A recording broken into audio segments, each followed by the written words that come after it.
Okay, special meeting today, just a couple comments from my side.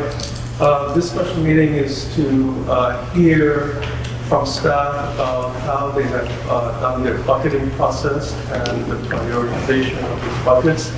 Information to share with us, and once they get feedback from us, then they'll take that and start working the budget that they will bring back to us in September, and we'll go through the numbers then. So this is just to give us an idea what the process is, and they've staff laid out their roadmap and schedule for us to go by, and today is what we're doing today. So with that, I have one more comment that I wanted to share with everybody here, and that is, was it last week or the week before that we had the cardboard regatta? And Reston Association had a fantabulous looking craft made by 6 staff members. And the beauty of it is, I never thought that it could even float. Because it was big and it was heavy. But you know what? So for those of us who were there, we're cheering for them and so on, they finished it. They went around and finished in 4 minutes and a few seconds. They did very well. They did very well. So they deserve a big hand, and to the team here. Karen, you took some pictures. I hope you will share those pictures. Put them on They are all over the social internet. Yes. All the pictures. Thank you very much. With that, I just want to hand it over to David Kerr to see if he's got any other comments from the fiscal committee. I'd like to reiterate your comments, Joel. This has to be a record year for suggestions. Certainly in my time with RA, it's a record. It's been time consuming, it's been hard at times, but I think it's good for us. So, but now the challenge is handed off to staff to say, how do I take all that and come up with something that's a responsible budget that we can work with. The important thing is that doesn't happen tonight. Okay, as much as finance folks would love to come up with that tonight, that doesn't happen tonight. In fact, staff has only 2 weeks to get a budget to the board for their first meeting in September. So there's a lot to do. I think tonight it's good discussion, guidance, okay? But I think, I would hope we can leave staff with the flexibility it needs to produce that first draft come September. Thank you, Dave. I need a motion to approve the agenda for tonight's meeting. Second. Thank you. All those in favor say aye. Aye. Thank you. It's unanimous. Okay. Next we have, do we have any other comments tonight? Okay, very good. So let's get to it. Mr. President, Director, a matter of personal privilege, we have, this board member has, at least multiple occasions indicated that it makes it really hard to talk amongst ourselves when the PowerPoint presentation slides are unnumbered. I know I've said that before. I think others have also. And here we are tonight with PowerPoint presentations that are numbered. A. B. I know I have said before that I would appreciate getting documents that are in 12-point font. That's not what we got. And I don't understand why it's a problem. I don't need to get into a colloquy. I simply want to remind that that's the board's preferred presentation format so that the board has an ease of doing our work. And I would hope that that adjustment is made in future board packages. thank you. Yes, please vote it. Thanks. Unless there's something to say. But I don't think there is. I don't think anybody will argue against size font size 12 or higher.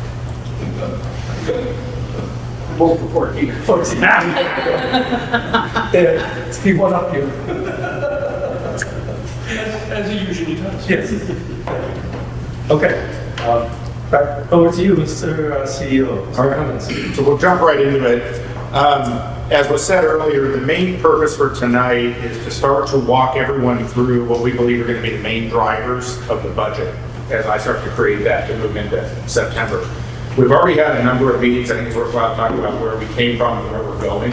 So we had a number of meetings to talk about what some of those things might be and took some feedback. So if you just think back to your joint session, fiscal and board, in May, we worked through talking to the community, the member suggestion process. We've done a number of technical studies this year that don't happen every particular year, which makes this a unique budget year just moving forward. Just to remind everybody, it's also the second year of the biennial budget, which is slightly different than the first year of the biennial budget. And so that gets us to tonight. I want to talk about what's going to happen after tonight, as well. Coming out of tonight, the next steps will be to put together the actual first draft budget. Now, one thing that didn't happen was the board was supposed to be briefed on the reserve study. The reserve study consultant wasn't quite done, so the board's actually going to see that next week. Fiscal committee's already been briefed on the reserve study, so we'll just speak a little bit tonight to the relationship of that, but the board will actually see a more full-blown presentation next week.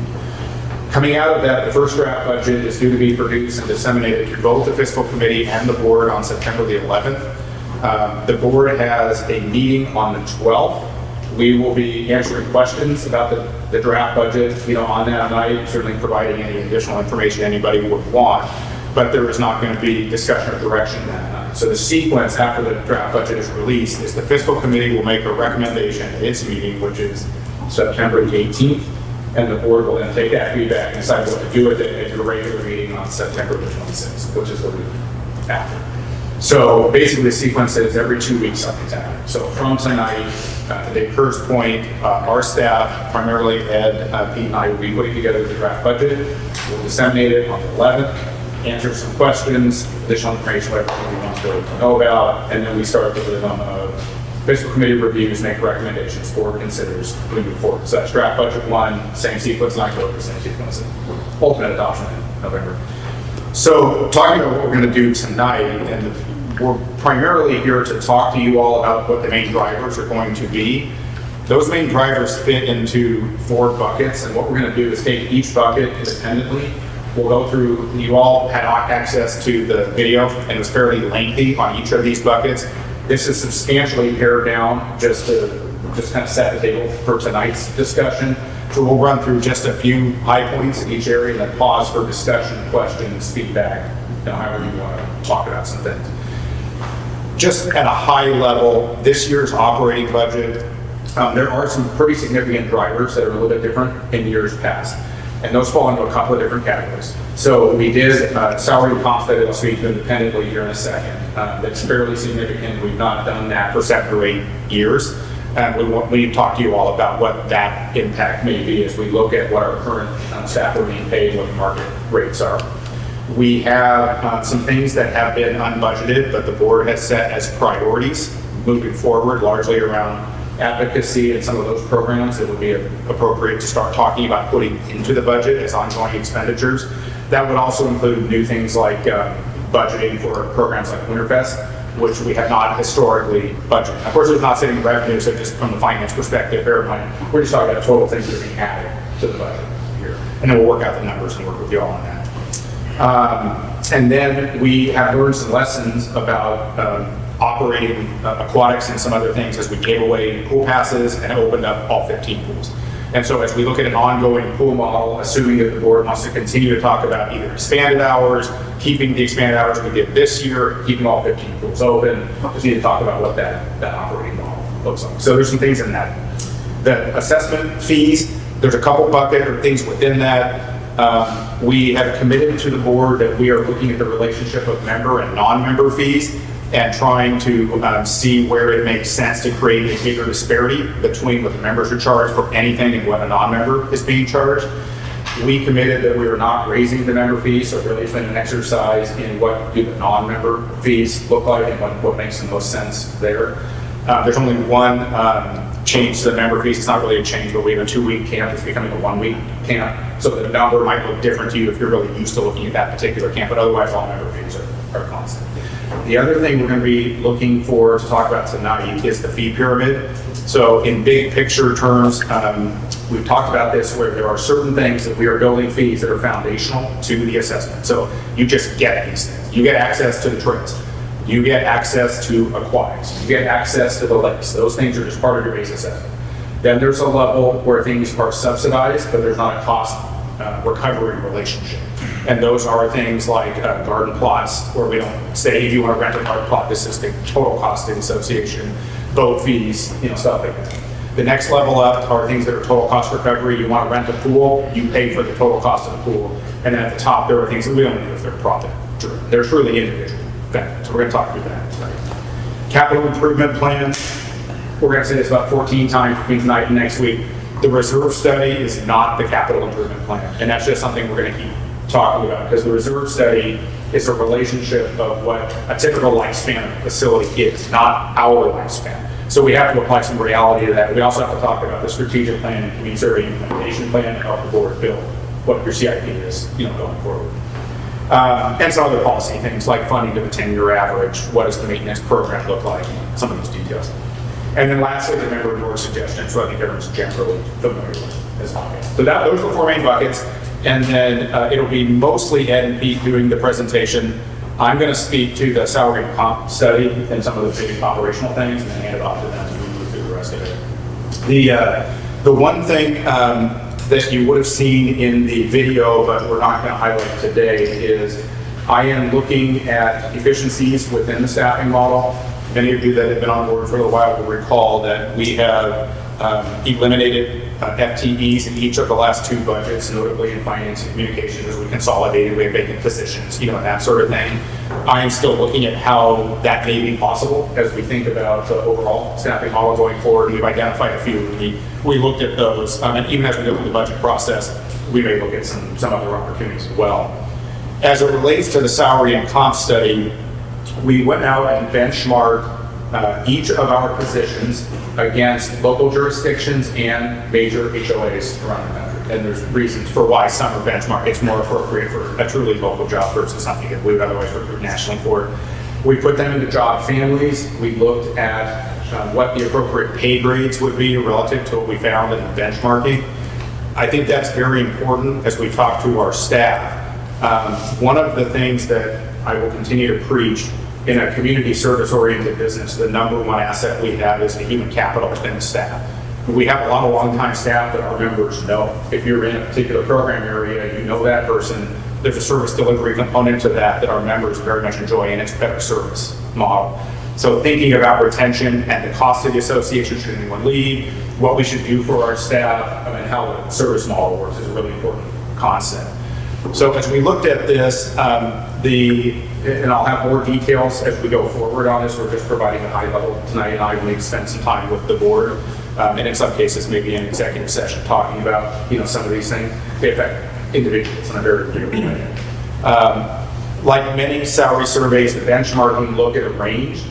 We take a perspective that we are not going to try to set the market in terms of labor, meaning I want the highest paid IT analyst one, I want the highest paid in the local market.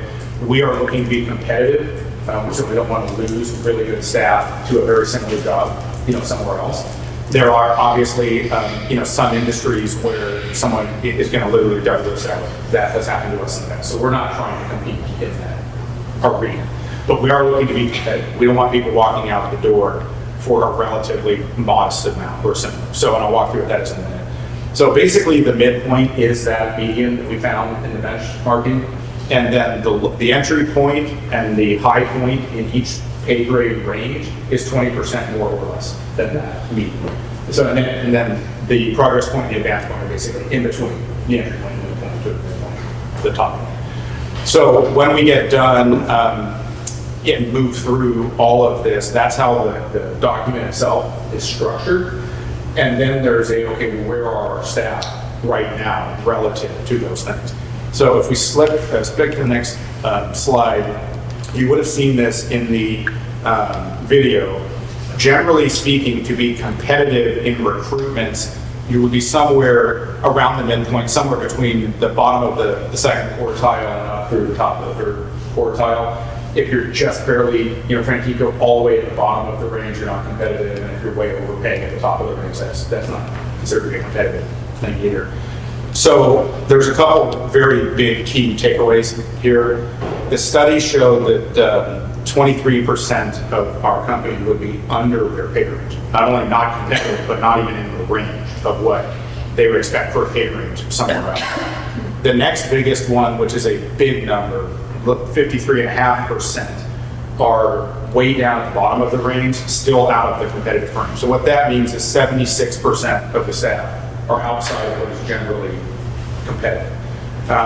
We've been looking at different distributions of where those staff lie. Of course, at the other end, you see there are two people who would actually be above their max point. Those are very unique situations, and they're not wildly over the max, but they are over the max. So when I look at that, that tells me, and we haven't done this since 2018, going into 2019, it was the Archer study, what people call the Archer study. You all may recall that we implemented some components of the Archer study, then COVID hit. So we didn't end up implementing across the board. During that time frame, we added some services, we've had some departures. One of the things fiscal asks about all the time is, okay, we're looking at the salary projection, let's say the line item, how come it's increasing or decreasing in a particular way? The typical answer for that is when we hire new staff, when we look at the qualifications, people are asking for above the first quartile in the range. And we are typically giving that as a matter of trying to get the best staff in here, which falls in suit with our compensation strategy. What that means is each time someone leaves and we bring someone new, that's costing us more increase. So hitting this issue head on and deciding what our strategy ought to be is an important concept going forward. We're not going to talk about any of the numbers tonight, other than to get to somewhere, if I will not be proposing this, but if we were to try to get the entire company, let's say, into the third quartile, it would be a number that I would not recommend as just a matter of fiscal responsibility. It's a 7-figure plus number. So that will not be forthcoming. But I do think we have an important thing that I will be working on messaging with the staff and what we are going to be able to do and what it does for the service delivery. So I'll keep working with the board on that. But that's basically how that lays out. So do you see the recommendation, again, you're not bringing it out at the moment, but do you see it being a phased approach? Where it would be something over the course of multiple budgets, or do you see it being a one-time? Again, we always have to address salary concerns. Do you see it being a primarily 25 hit? So the quick answer to that question is going to be a lot with what we're doing right now is looking at where those positions lie, how likely are they to be flight risks, where are we relative to this is what we cannot afford to have happen. So it could be either or, honestly, depending on what the final number is and how that affects the assessment. But I think in any scenario, we are going to be recommending more in salary costs for the same employees.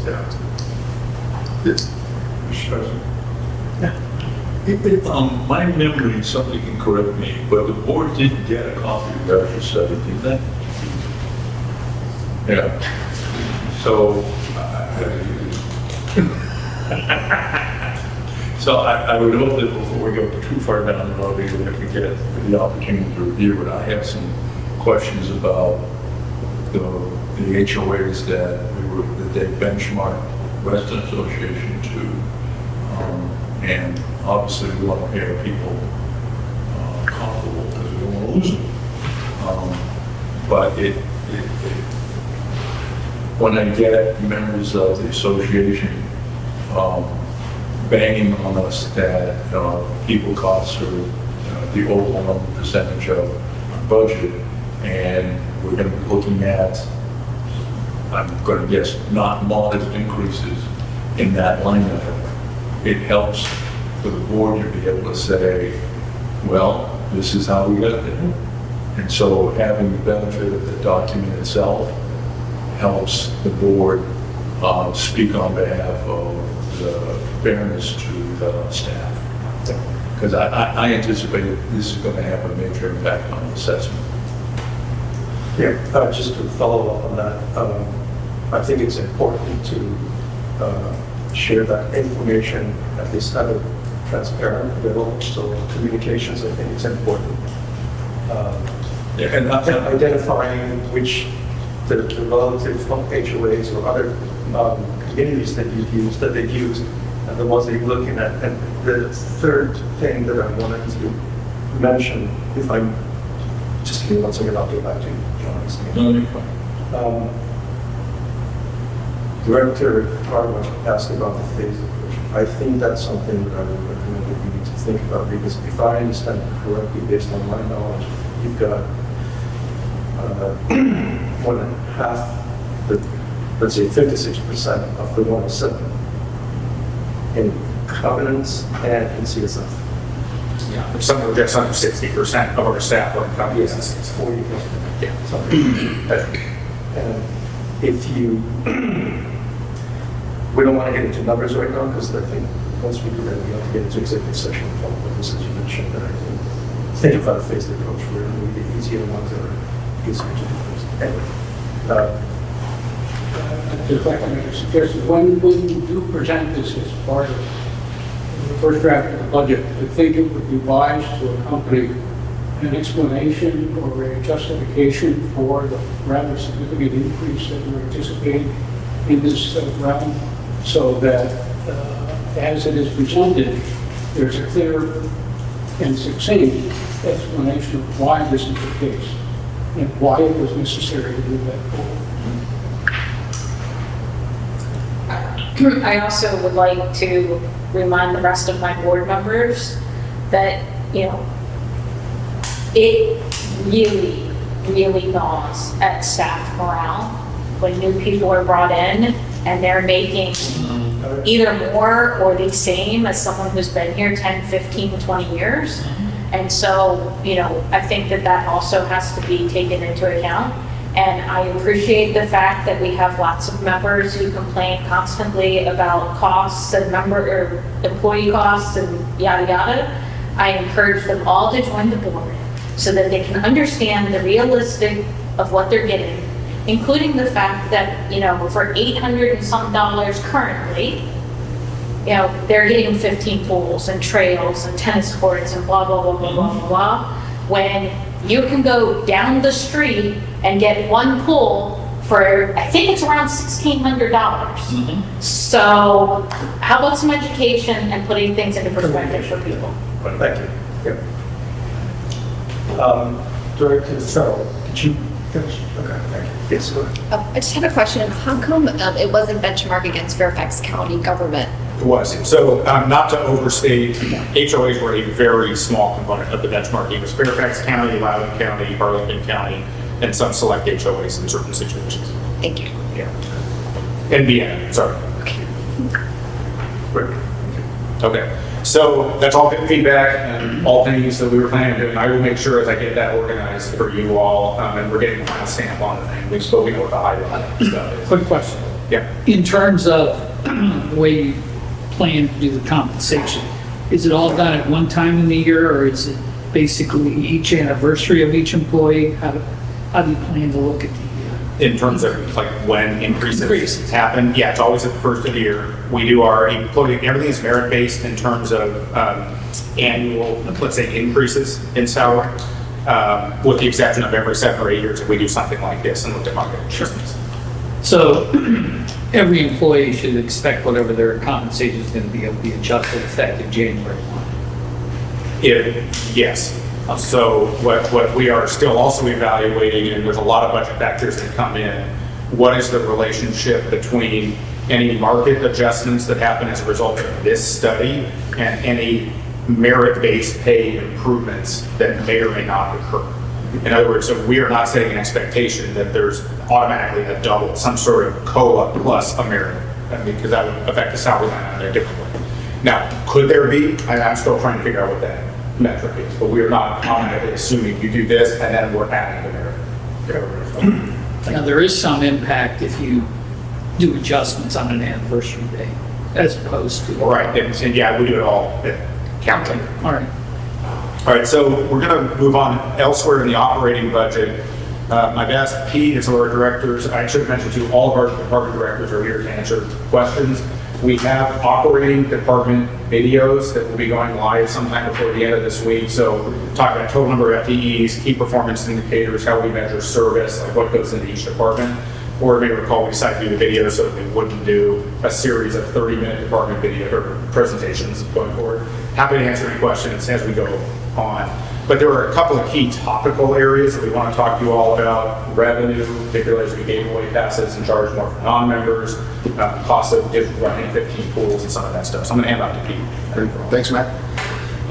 One slide that didn't make it into the video, we were still trying to finalize a few things, talks about non-recreation passes, or non-member recreation passes, excuse me. Some of you will remember last year, the non-member pass increased from $522 to $705.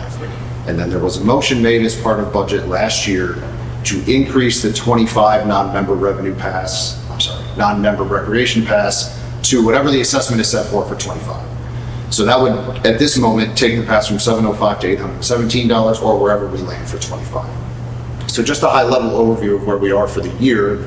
Given that recreation is pretty much wrapped up for the year, pending a few other things, we've sold around 100 less passes, specifically 95 since last year, but collected around 17,000 more in revenue. But looking at the budget, for 23, we were over budget. In 24, we're actually under budget around $60,000 based on the way we set the budget last year. So from an elasticity perspective, or how we think we're getting customers from a non-member basis, we think we may have reached a point where non-members are choosing other options. As you know, tonight is not the time to make this decision, but I do think it's important that we keep this at top of mind as we look at non-member passes for 25. This is a significant revenue portion for us. So I think maybe thinking a little bit about this as we look into 25 is just something to consider.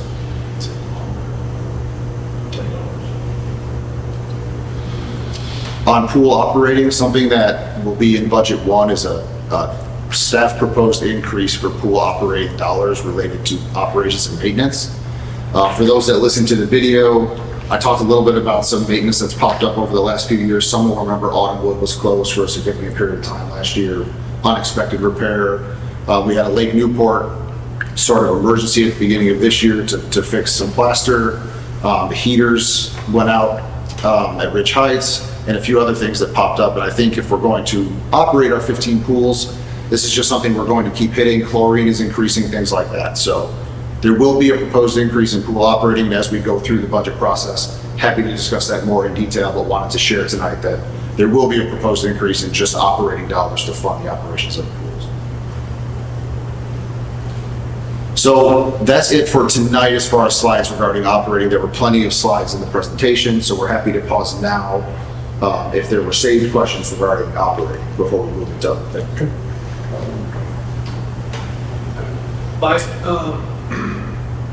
In looking at the non-member revenue recreation passes, my thought process would be to keep the overall revenue number relatively stable, since we're going to, again, increase pricing, or at least that's what we have planned to do, right? So if we're increasing pricing, we would, given the logic that we just laid out, we would think that we will sell less passes again. However, we will still be able to recoup much of what we've been able to do in revenue this year. That would be my assumption. Is that kind of the general theme of what we'll be putting together in the budget number? I think you hit it right in the head, and I'll let Ed hop in too, but I think just looking at what we budgeted, I think that's part of the issue. So if we're looking at revenue for 25, if we're going to raise the fee, I think we just need to adjust our expectations. It's like we were a little overly optimistic in the budget for this year. We basically thought we would be able to sell the same way in the house. We'll watch that for next year. Okay. I'm on pool personnel welfare. Sure, it's in a different presentation, so just give me a second. But it's one of our. Yep, it was in the video. It's just a different presentation. Give me a second. Yep. It's page 12.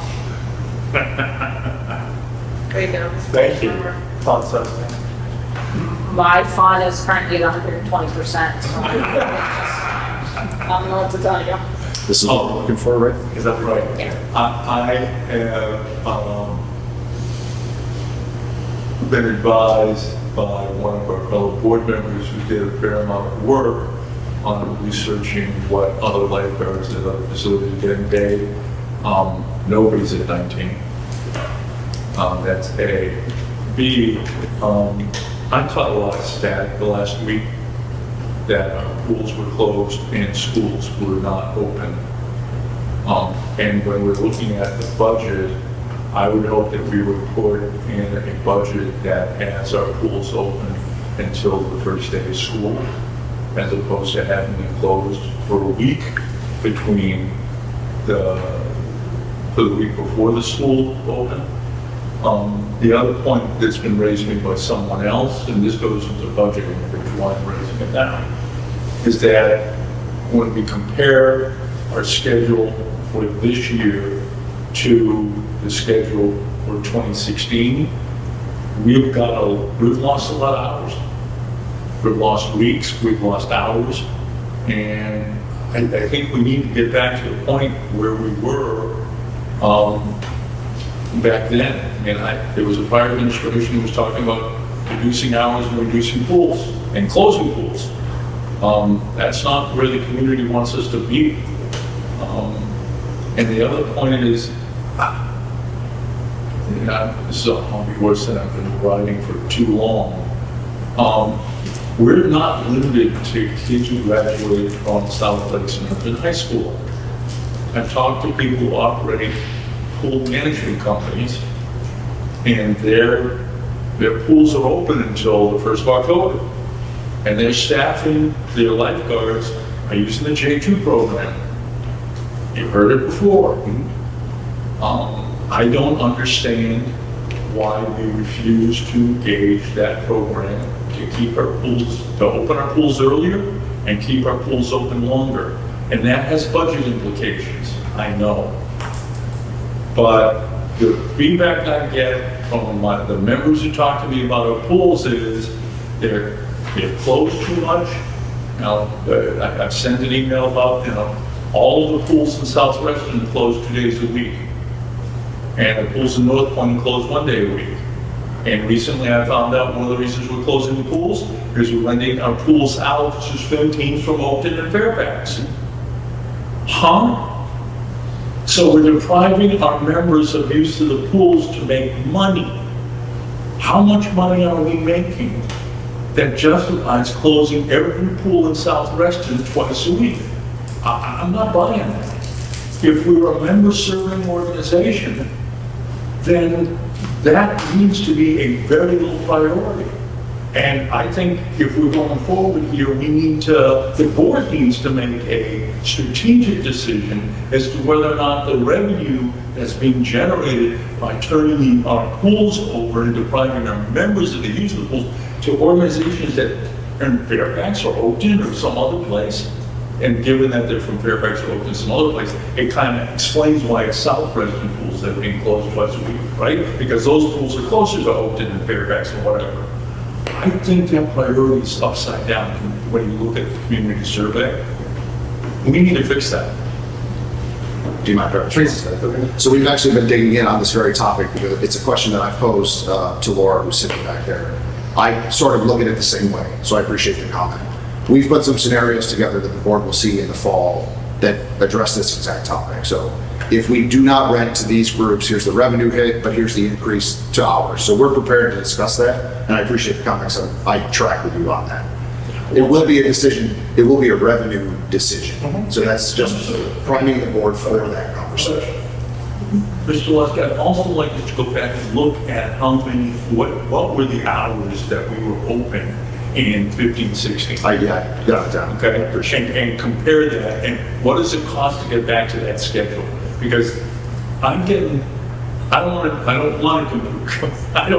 forward you the complaints I get. No, I totally understand it. Just for additional context, so this year, after we had set the pool schedule, Mac and I worked with Laura to add an additional 400 pool hours for the season, which was a great first step. But I'm in agreement with Director Farrell. I think we need to look at the revenue implications of renting to non-Reston groups. There is an additional conversation to be had about Reston-based daycare organizations, and there is a corresponding revenue impact there as well. So there's a way to look at who we rent to, what the hours are, what the revenue is, and we can break all of that down. So you're prepared to give us what the trade-offs are? Absolutely. Okay, thank you. Let me get Perry first. Well, I do have a question, sorry. Stephen, but she had her hand up too, and we don't want to, I think you have your hand. she had her hand up I'm sorry, first, go I ahead. promise you. Utilization, will we be getting some details about utilization? Yep, so in September, the quarterly recreation update is coming, so all of the pool swipes and things will be presented in September. We can get that to fiscal, it'll be in the board pack, but we can get it to fiscal. That'd be great, Sure. yeah. And before I take my time, Trevor, was it something that specifically about what he said? Yeah, so in that same 2016 comparison that Director Farrell was asking about, can we also include the amount of lifeguards needed to perform the same amount of hours? We'll get My it close. theory on this is that less kids are devoting 40 to 50 to 60 hours a week per summer to work. Sure. And so it's not necessarily the price that we need. The 19 might be the enticing step to get people to work more hours, Or the J2 program, of course. which brings people in from Europe, and they get to stay here for 90 or 180 days. And based on conversations with pool management companies, that condos and other HOAs hire to run their pools is very successful for them. And I don't think they have to pay $19 an hour. At least in my conversations with that pool management companies, they're not paying their European lifeguards $19 an hour. I beg your pardon. Yeah. Thank you. Thanks. Let's see what the trade-off is. Sure. Yeah, go ahead. So one was Director Farrell mentioned that some board member has looked at it and $19 is outrageous, but you did not provide what is not outrageous. No, I hope I didn't use the word outrageous. I'm sure you didn't, and I'm sure that's my word, however. But that $19 is higher than what lifeguards are being paid at comparable pool situations in our And since area. someone has already done that work, what is the comparable? That board member will be happy to share the information with you when she's here. Which board are you waiting for? Yeah, well, I'll let that board member speak for themselves. So Apparently it's a she, you only have 200 choices. we'll There you bring go. it next month too. We did. that one is helpful. Director Farrell, if you mention a board member, please share with us who that board member is. There's no secret. I'm going to let that board member speak. Well, you've already indicated. Okay. The second point that I wanted to bring up is, in the past, we have discussed, I know some of the issue has to do with kids going off to college, blah, blah, blah. I get that, right? At the same time, we've also discussed why are we not bringing, why are our older retired folks who love to swim not enticed? That might be part of the 19. Yes, I appreciate the J2. I'm just saying that could also help with that. I will say, I have worked with other groups that have used Europeans during the summer, and although it has worked out well, it is not a perfect system because it also includes, while you may have to pay them less, you also generally have to help find them housing and all sorts of things, including transportation, yada, yada. So while I appreciate it is something we should look into, I also recognize that it is not a perfect system, and I'm not necessarily against the request here, but I do think we need to look at a lot of things. I have brought up in the past, this season, the fact that I was extraordinarily frustrated by the fact that the South Reston pools are closed twice a week and the North Reston pools are not. Again, I have discussed many times in my time on the board the fact that South Reston is often treated unequally with North Reston. And while I appreciate that it had to do with the closeness and what pool they wanted to rent, if they're coming from Oakton and Fairfax, they get whatever pool we tell them, period. I don't care if Glade is closest to them. Stick them up north. They can either take it or not. Again, I'm sorry, that's my own, Agreed. And I think just comment of that, like as we go through, like as I go through different phases of my life as a parent and see how my children like to utilize the pool, I like to represent that here. And what really dawned on me, because now my children are a little bit older, is having pools that are bikeable or walkable that are open for everyone in there. There's a lot of value to that for working parents, and their kids can get to the pool on their own from age, 10, age appropriate, 10 to 15 and stuff like that. So what you're saying really resonates with my own life experience. And then the only last comment I had was, I drove, when I was looking for an open pool to drop my kids at this summer. By the way, it took me 4 pools to find one because I was on a funnel. Let's just put it that way. And I happened to, one of the pools we went to was Lake Audubon, which was closed for the day because it was rented. There were 5 people in that pool. Now, I appreciate that there's renting and they're bringing in money, but there's 5 people in that pool.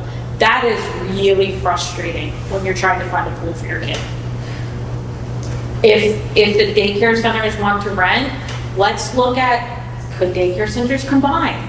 I appreciate there's a whole, that means teachers have to count and make sure their kids are with them when they leave. Like, I get there are things involved, but as someone who's worked with children many, many times over the years, that's not unreasonable to have to count your children and do a head count. Sure. So, I think maybe instead of saying, hey, you guys get Lake Audubon for the whole day, it's, okay, you and you get Lake Audubon, enjoy. So, do you mind if I just respond? Or I was going to add one thing. Yeah, sure. I will submit to all the board members that I've had some other conversations with our CLO and about food closings, and he's seeing the emails, and every time I receive complaints, I always share them with our staff. And I encourage all the board members that if you get complaints, please share them with the staff so that they are aware, because that's what they need. That's the information they need. They need metrics. Just word of mouth. Oh, somebody reached me and told me, that's not enough. It's good for you, but it's not. They need to see that. And over to you. So I'm sure you're going to talk about that question. I just, Fiscal is going to be asking, okay, for utilization information, okay? Because all these things are wonderful things. Let's open them all up and all this, but if instead of 50 people in each pool, there's 25 in each pool, you got to question why we keep opening and extending hours at an exorbitant cost. So we're going to look for utilization. What are the open hours? What are the usage hours? How are those trended over the years, to John's point, and see what's happening there before we just say, let's say all the resources are there. It still may not be the best answer. So I'm really glad that this conversation came up tonight, because we've been working on being able to respond to this. So there's going to be a conversation about revenue and hours and what do we value? Do we value renting or do we not? The Reston-based organizations is a conversation, I think, because if we stop renting to daycare, board members will get emails, so we need to get prepared for that. There may be a model where we start with, okay, we're done renting to non-Reston organizations, start there, see what that looks like, but why don't we lay it out, we'll lay the case out, we can all come to a decision and figure out the best trade-off. Just quickly on the J2 program, we dug in on that last year. We produced some kind of internal memo, so we can dig that up as well and come back. No, it was just for us to figure out what we were talking about, but we can dig that up and bring that back as well and see what that might look like. Okay. I think Erwin had a question. Okay. Do you keep records of hours of usage in each of the pools? In Hours? other words, you keep numbers for each hour in every pool? Like a head count. Yes. Yes. You mean traffic? Come in over. Well, the people who are there, let's say hour 1 and hour 2. Yeah, sure. What are the most popular times? So utilization could be not just how many people total, but what are the most popular times? I think what you guys say. I think one caveat to that, I'm just looking to Laura, there are some times where the swipe machine is down or something. Our procedure for that is people sign in. So there are certain days we don't literally know by hour because the swipe can get worked that day. So those things can happen. Well, Be aware of that. I think the other idea being, is someone literally like, is your head lifeguard? And I think based on what you just said, the answer is no.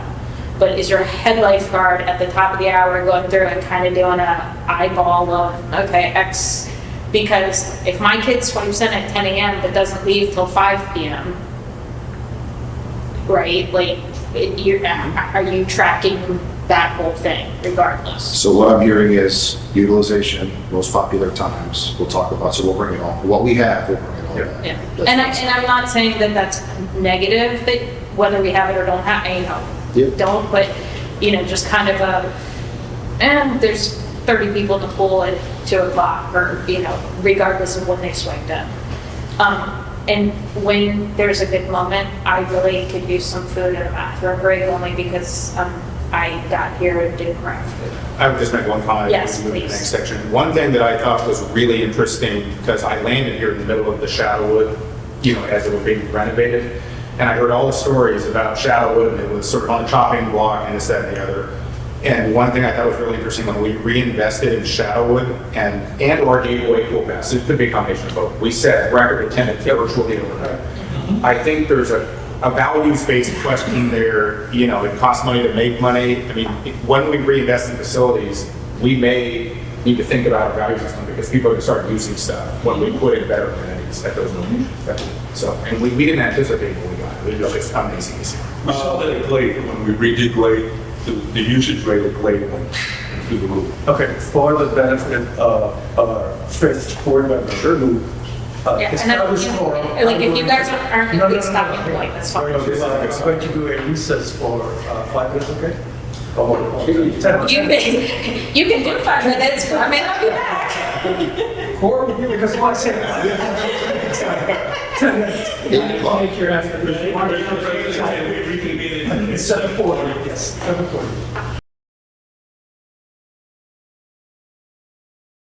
Okay, ready to reconvene. All right, over to you, Mr. Busk. All right, so this is a one-slide conversation. Mr. Busk, just 1 second.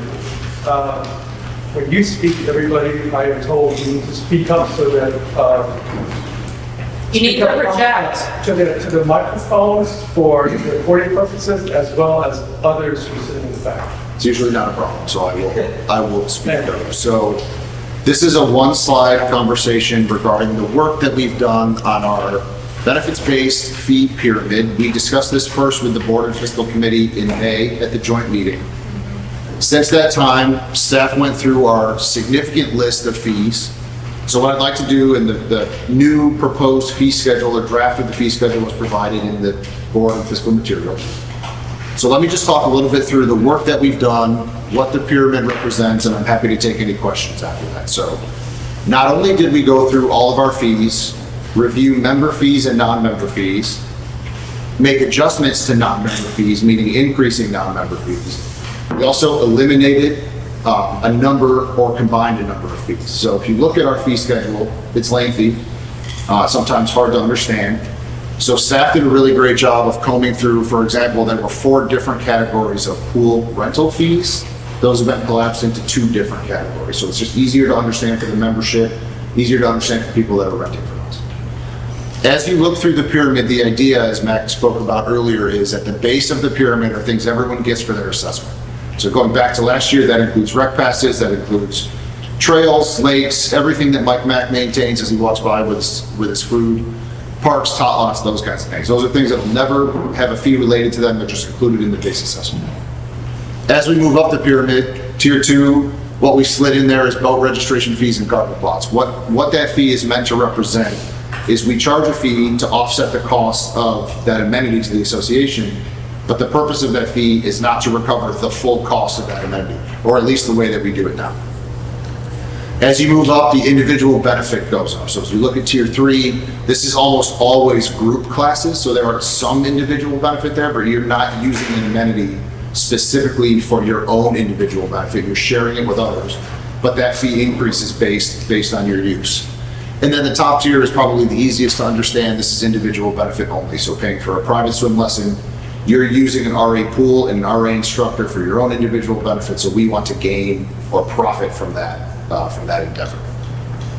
As you look at the pyramid, the things that stand out should be the very bottom in the very top. Typically, as you look at this exercise, tier 2 and 3 at times can fluctuate.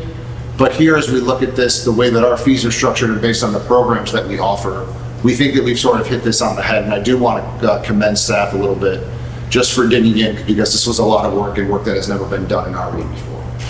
So we feel like we're at a place now where, having done this work, we can go into 25, do a year of assessment, and then come back for 26 budget, because the ending piece of this is to have cost recovery goals tied to each of these tiers. So anything in tier 3, I'm making this up, could be a 60% cost recovery exercise, and that's how we set the fee moving forward. This also allows us moving forward to not have to guess as to the way we set our fees, but there's a method to the way that we do it. So that's just a high level overview. I know everyone reviewed the 800 fees that we sent out, but I'm happy. The one thing I would like to stress is that this was not an exercise to raise member fees. That came across very clear from a number of board members. As Mac mentioned, we're making some adjustments to our junior camp program, mostly because what we've heard from parents is it's hard for them to commit to 2 weeks. So if it's a 1-week program, they have more flexibility. We have no issue with that. But there were a number of non-member fees that were increased, and over time will continue to increase. So happy to take any questions on the fee pyramid and how this works moving forward. Okay. Any questions, please? Yeah. I haven't had a chance to look at all the funding. Sure. That shocks you, I know. When would you expect the board to ratify the fee schedule? So that's a great point. So last year, fees did not, non-assessment fees didn't make it to the board until November. So the board will vote on fees in November with the budget. But that's why we try to get them out early. So my only thought is that it seems to me with 800 fees and 9 board members, can't do the math that fast, there ought to be, Mr. President, significant time allocated. Maybe we don't use it, but I wouldn't want to get into a situation where the 9th board member has a question about some of the fees and doesn't have time to inquire about it. So as you and our CEO lay out agendas going forward, I think we need to set aside a significant amount of time for questions about the fee schedule. Because as was one, it's 800 items, and so it may be that there aren't a whole lot of questions, but I don't want to find ourselves in a situation where we're pressed for time and really can't get into the weeds that we want to get into with multiple different philosophical approaches now to put these together. Can we also encourage all of our fellow board members? Email is a beautiful thing. I'm just saying, like, let's email some of the questions. They don't all have to wait till a board meeting. I would also like to add that just for efficiency purposes, do we want to go through all the 800 items line by line as a board? Does the board wish to go through 800 line items? Mr. President, I wasn't suggesting that. No, hang on, let me finish. That was not, it's just a question putting it on the table on the board. Go ahead. Until, I don't know the answer for myself. Yeah. I doubt it. But I highly doubt it. Thank you. But yeah, but by the same token, there may be 30 or 40 of them that strike me as a little bizarre. Can they be clustered? But at the end of the day, to the extent that that the board wants to change the fee schedule, we're going to have to make a motion. So that means there's these, we can't set this aside in an agenda for a 5-minute conversation. And I'm looking at our assistant secretary. That's all I'm trying to get to. I don't want a board member to feel rushed that they didn't get their questions answered. And that's all about. Just 2 thoughts. If anybody wants to meet one-on-one, I'm happy to meet with any board member anytime. So anytime. And I think, to Margaret's point, if there are specific questions, if they can come in advance, we can come prepared to answer. That's what's easiest. Thank you. That's all. I think we're saying the same thing. Just want efficiency. So I think just one extra thought as it relates to the budget. what we've tried to do here is lay a deliberate philosophy for how we set fees. So as you're all thinking about the questions you have, the shaving of, should we charge $3 or $5 more for something? We're trying to make sure we're getting these things here correctly. Are we striking the balance in member and non-member fees, or should we stretch that further in some situations? And to Jalal's point, we can probably ask and answer that for you if we get feedback from you all. Hey, the non-member fees, really, if I kind of look up and down, there's not a big enough gap. We can then evaluate and give you some options without the need to go through every single I think we're all saying. Okay, yeah. I like percentages, they're nice. Yeah, okay. I got a question. In tier 2, like in your presentation, garden plots, you said you cover some of the costs, but not all. There's only 362 right now. What's the philosophy for not trying to recover all of the operating costs? So I think there's two answers to that question. The first one is garden plots are a really great amenity to our members who don't have land of their own. So for us to charge a fee to them that might be prohibitive to using a garden plot, I think would be incorrect on our part. The second answer to that question is it's really difficult when you use this model when you're looking at things like athletic field maintenance or garden plot. It's really hard to apply what does it cost to apply pesticides to 14 garden plots. It's just hard to assign an actual cost to that. So for us, it's about recovering some of the costs, but I think the amenities should be very accessible to our membership without a fee being a barrier there. That's what I'm saying. From a financial point of view, I would say this is a great improvement of what we've had. And I think it's going to go, particularly after we get a year under our belt, I'm not sure, but this is going to help us a lot, the consistency and all that. And I think that all non-member fees belong in tier 4. I'm shocked to hear that. So and I know this could be an unpopular thing to say, but when we went through some of our non-member fees, we do compete for services in the market. So if we do price ourselves out like we saw with the non-member rec passes, we could lose revenue there, but I do hear you that there's room to push non-member fees, there just is. All right. Thank you.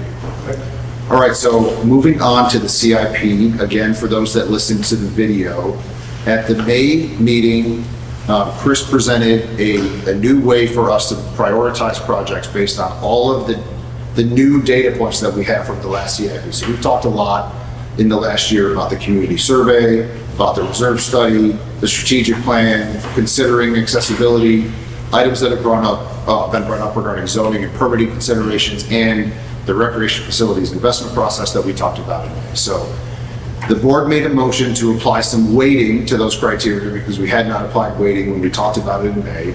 So we did apply that weighting, and we came up with a scoring system that ranked our projects top to bottom based on the weighting criteria. When I reviewed it, Chris and I went through it, I thought that the weighting really worked out because if you look at the CIP, the projects that come to the top are anything related to trails, which we know is the most popular amenity in the survey. We know that lakes were very popular in the survey, tot lots, things like that, all got high scores. So to us, we think the way that we weighted and ranked our projects for 25 specifically really speaks to what the community is looking for. And the adverse of that, what should have got low scores are things that do not really serve the community one-to-one. So things like lawnmowers, trucks, all received lower scores. So from a ranking perspective, we think that we really hit the criteria to make sure that we're prioritizing projects that are popular and will serve the membership. Something else we've discussed, just high level on the CIP, is stream and wetlands mitigation credits. So staff really dug in this spring to start to figure out what are we going to do with these funds. We've been collecting them, we haven't been using them, they've been sitting in the bank. How do we figure out how to use them? So just again, as a high level overview, we've collected about $4 million in stream and wetlands mitigation credits. Through the agreement that we have, we are to keep about 1.3 million of those in a wetlands catastrophic fund, and I want to really focus there on the wetlands catastrophic fund. It isn't an association catastrophic fund. And then there's 2.8 million that we can begin to implement. So staff put our heads together, we started to figure out what's the best plan for implementing these funds without using them all in the same year so we don't run out very quickly. And for 2025, we identified 2 dredging projects that we can apply the funds for a total of around $300,000. Again, this is just a proposal. This is the first pass at this. But offsetting the dredging cost with the stream wetlands mitigation credits, we think is a good way to get this moving.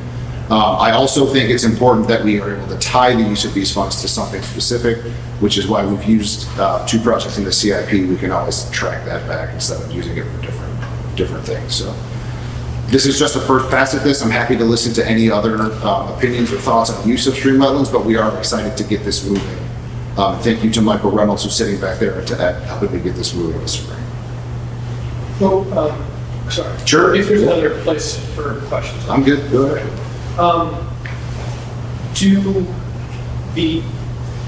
For instance, we talked about the Lake Ann Dam. Yeah.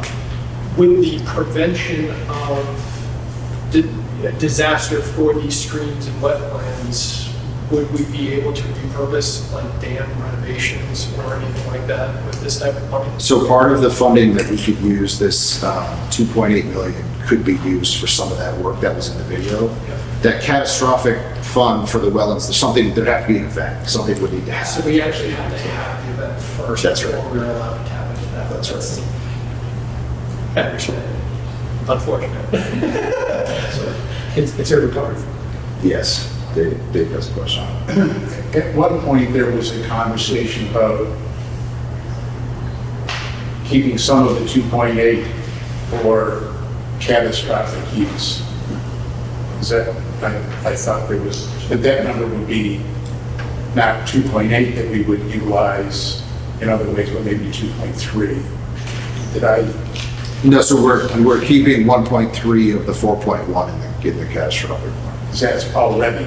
That's there. That's there today. In fact, it's up to 1.7. Right, that told me it's up a little bit, but yeah, that's what that money is. At some point, there was a conversation about saving some more and not utilizing it right away. So I thought for sure. Generally, we only want to spend a portion each year. That's why we're only looking to spend 2.8 is available. but we could spend the 280 Okay. over time. Generally, as staff, we feel excited to get this moving. It's been sitting for a while, so. Moving on to the reserve study, as Mac mentioned, the board is going to get an overview of the reserve study next Thursday. It will not be the same presentation that was given at the fiscal committee. What we wanted to hit on just briefly tonight in the reserve study is, as Mac mentioned, the reserve study is not the CIP. It's important that we get that out there. The reserve study is a requirement by law, and it's also a resolution requirement in NRA, so we're trying to make sure that the study is done and the board approves the study. But there will be lots of factors that come up as part of the reserve study, one of them being, how do we fund our CIP? We do have a resolution that says we fund to the 10-year average. Over time, what we've seen is that the 10-year average raises our reserve, and right now, we have funds in the RRF that are not assigned to projects because of that collection. So as part of our conversation, we'll be talking about perhaps the future of funding in the CIP. And as a reminder, last year, the board funded the CIP to the spend and not to the 10-year average, which is again a consideration for this year. There are some outliers in the CIP that are worth just brief discussion that were also in the video, but there is a possibility that there's significant investment in the Lake Ann Dam coming in the out years. There's also Lake Newport Tennis in the next 2 years. So Lake Newport Tennis has been bumped to 26 and 27 to allow staff to do significant community engagement in 25, to come back to the board with recommendations from the community before the project begins, which ties back to that recreation facilities process we discussed earlier. So as it comes to the reserve study, lots of information coming your way. The board will receive sort of an executive summary on the Friday packet for next Thursday, which is just a roll-up of the information. Can, Sure.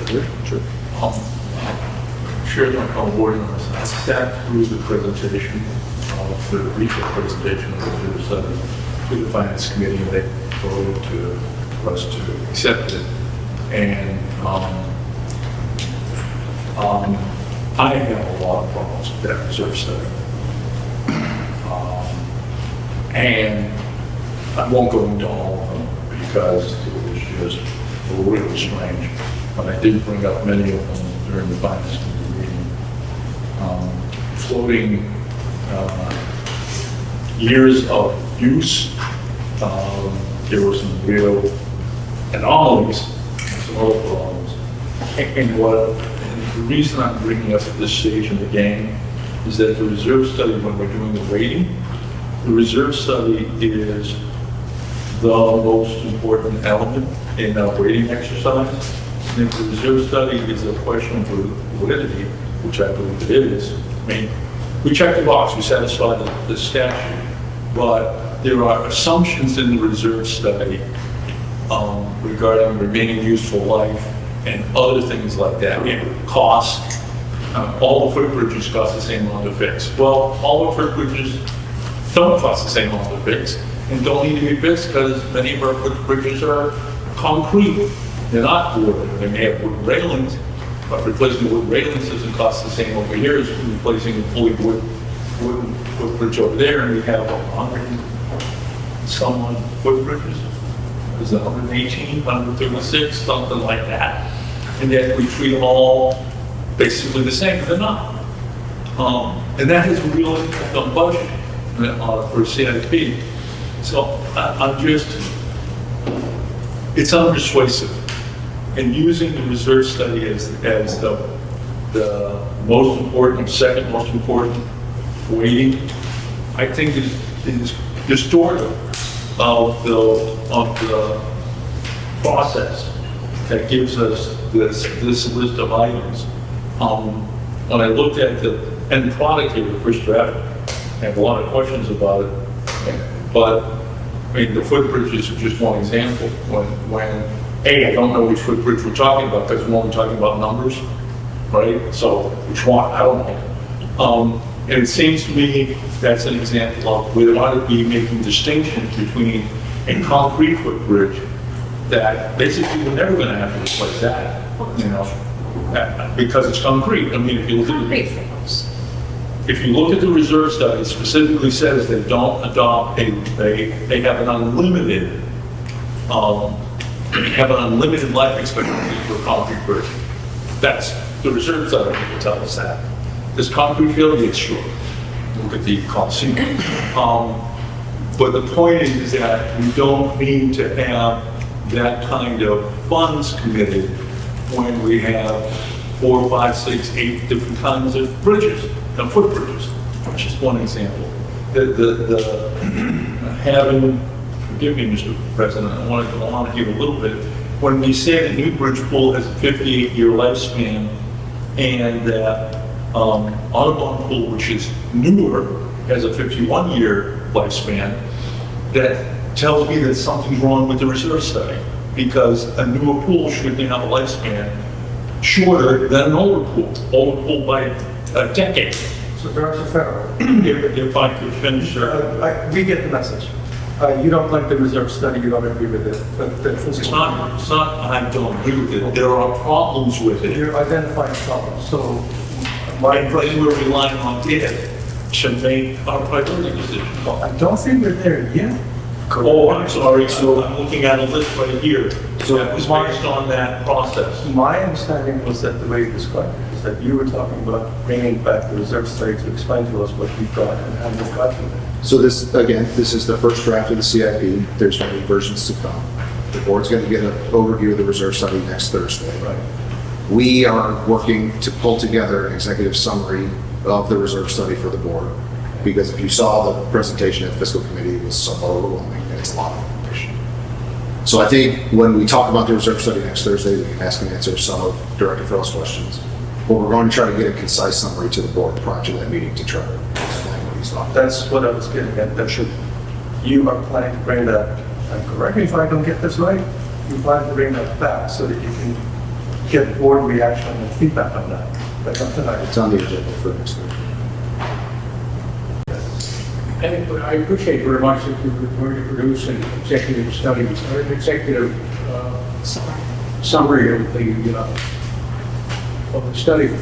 But I think it would also be helpful, particularly because of the kinds of things that are being raised by Director Farrell, to have access to the full study itself. Oh, we'll give the full study, definitely, to, I think I'm assuming you will provide it. we'll provide the full study, all the documents that we have. That's right. That's 862 pages. That's right. It is rather large, but Some we'll, people are tired. we will provide it, so. Can I make some change? Just to provide some context, the last reserve study that was done in 2019. And Chris, tell me if I'm misdirected. The board at that point recognized that there were issues that we could not, that we already could not accept as gospel, the assumptions of that study. Over the past 5 years, capital administration has made ongoing adjustments, not only to the timing, but the cost of all of the capital adjustments. And I would remind board members that this is a planning tool based on certain assumptions that are based upon very limited observations. They're not engineering studies. It achieves a couple of objectives. First of all, it meets the legal objective. And secondly, it provides you direction against which you can evaluate by the professional staff that works there when things have to be done and how much they will cost. So I did attend the fiscal committee as much as I could that night when I was going out of power and basically ran out of use of my laptop. But what I recall is that it was the same conversation, and this was presented, or the tool experiment that we went through with your contractor, clicking on every single button that he could get his hands on and running every different menu. And frankly, I was just trying to figure out, are we in a Microsoft training class or are you in a planning training class? But what I got out of that was that this is just for a planning activity. This is not to set budget or priority or anything like that. Help me out here. Is that what I heard? Right. Because I was online and that's what I picked up. Yeah. That is not our CIP. But that's what we've done. I'm looking at that, what the number is. I'm looking Can at, you go back and review all of the You're talking items that went into about this. so I'm, reviewing? Like, what were the different, okay. Mr. President, where I'm going to take exception to what was said by a previous speaker is, if you look at the second item, it says priority and reserve study up to a maximum of 10. So we've taken this document that was basically generated to keep the General Assembly off of our neck, and now we're using a document with all of its flaws, which are multifarious, and using that to generate our CIP. And that's what I'm trying to bring to the attention of my fellow board members. The reserve study is not a planning tool that you should be building a CIP on. That's the point I'm trying to make. And yet, we're giving it more value than anything except the community survey. Well, that doesn't make any sense. Go ahead. Yeah, I'm not aware of the scoring system under the summary board. I see the slide, but I don't know where it came from, okay? I've been through 3 reserve studies, 2 actually. I have the 14 in my hands, but I wasn't there. I've never been aware that it's been the CIP. It is a tool to help you judge what things are going to cost you today and what they might cost in the future, and how much useful life they might have. And then our team takes that information and creates a CIP. I don't see them lockstep. I just think, I don't know where they came from. And I think most people who... If we're doing that now, then that would be a problem. And what folks may not appreciate is that fundamentally our reserve study is a desktop exercise. I mean, we have 1,000 assets, something like that, over 100. No one went out and looked at all 1,000 assets. It was basically sitting at a desktop and plugging in numbers. So, Director Farrell, do you see something in the first draft of the CIP, and I don't mean to go line by line, I really don't, but do you see an overall, based off of the overall formula, which helped us generate the green, the yellow, and red, do you see significant concerns in each section that are not being prioritized correctly? Basically, are In that list. because I read the greens when I went through each one, I read the greens as very aligned with the community survey. I see trails, lakes, pools. If you're telling me that there's something that should be higher than trails, lakes, and pools, I would be very curious to know what those are, because I don't think, If you look at the next slide, back to the one we had up there that talked about the reserve study, the next slide says, here are the priorities we came up when we went through the regulating process. It's the next page. And it said, the most important things were pathway repairs, top lots, footbridges, tennis courts, and the fifth thing was pool maintenance. Well, that's not consistent with our community survey. Pool maintenance projects, if we were going to follow a community survey, should be second to pathways and in front of top lots. again, it's not the only thing used. I'm just saying, like, that is the other most highly weighted thing. And it seems like it's in alignment with that, but then there are other factors even outside of it. And what I'm trying to suggest to Director Brown, Mr. President, is that if you, can you pull up the next page? This is what you're looking Capital improvement plan. There you go. Yep, there you go. There it is. Projects that receive the highest scores based on the weighted criteria. So using the reserve study, we said pathway repairs, well, that's consistent with the community survey. Top lots are not. Those are bullet Footbridges. Mr. President, I'm sorry. Top lots aren't. We got in the conference on the community survey. Footbridges aren't on the community survey, but and tennis courts aren't. But pool maintenance projects are the second most important thing on a community survey. And yet they're number 5 in the weighting criteria. So, I mean, how the hell does that happen if we're talking about the community survey being the weighting process? Well, they're all tied from three. Number 5 is Lake Ann Canal dredging. But they're Because all- that's the only thing numbered up there. Those are bullet points. They are not numbered. They are bullet points. Can you please start putting things in order based on their importance versus actual bullet points? Because apparently we don't understand how bullet points work. So I think we can come back with a little bit more detail on how we put this together. What we were trying to do with this, as we sat through the CIP last fall, what stood out to me the most was that the why are projects listed in the CIP was questioned. Sometimes things are failing and we need to replace them, but other times we were just trying to answer that question. We tried something new. As it relates to the reserve study and the criteria we put together, one of the driving factors of that is if something is designated as failing, we would like for that to be prioritized in the CIP because it's failing. So I think what we can do when we talk about the CIP as we move through the fall is just talk a little bit more about how we did this. This is the Bible. We tried something. And we can come back and just give a little bit more explanation. I'm happy to do that. Yeah. So, can I just offer one more thing? The exercise here, remember, is a tiering exercise. So it's using weighting criteria, not as some mathematical formula that says, here it is in order. It's these, you have multiple criteria, and some which are more in science. The community survey said this is what we value the most. It didn't say something's failing and costs X number of dollars, right? You all have to figure out where that green line is. What we said is it looks like, based on the criteria the board said they were most interested is following, there are these tiers. Then they're saying, how much money do we have to spend? Discussion, and what's in and what's out. So this is meant to be a starting place and a way of trying to create logic out of what Peter's saying felt illogical through a number of budget cycles. I'm just curious.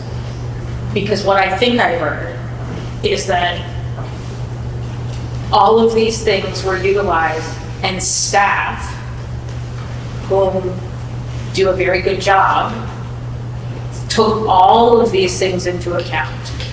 And if the reserve study doesn't match with what we see in real life in Reston at the time, they adjust based on real-time life in existence in Reston as of, what is it, August 21st, 2024. Is that correct?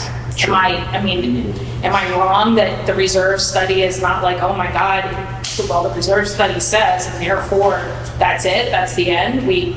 No thought process by any of our wonderful staff? So that's right. We really did want to make sure the community survey came through as the top priority.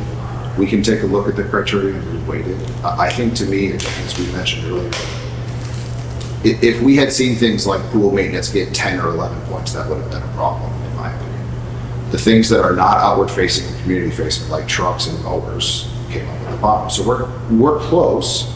I understand on the reserve study, I'm not gonna fight back against that, but why don't we can just come back with a little bit more detail and explain, that's fine. I just wanted to point out that if you look at this listing and go over to the far right side, you see the total score. The total score is the sum of those scores that were given priorities.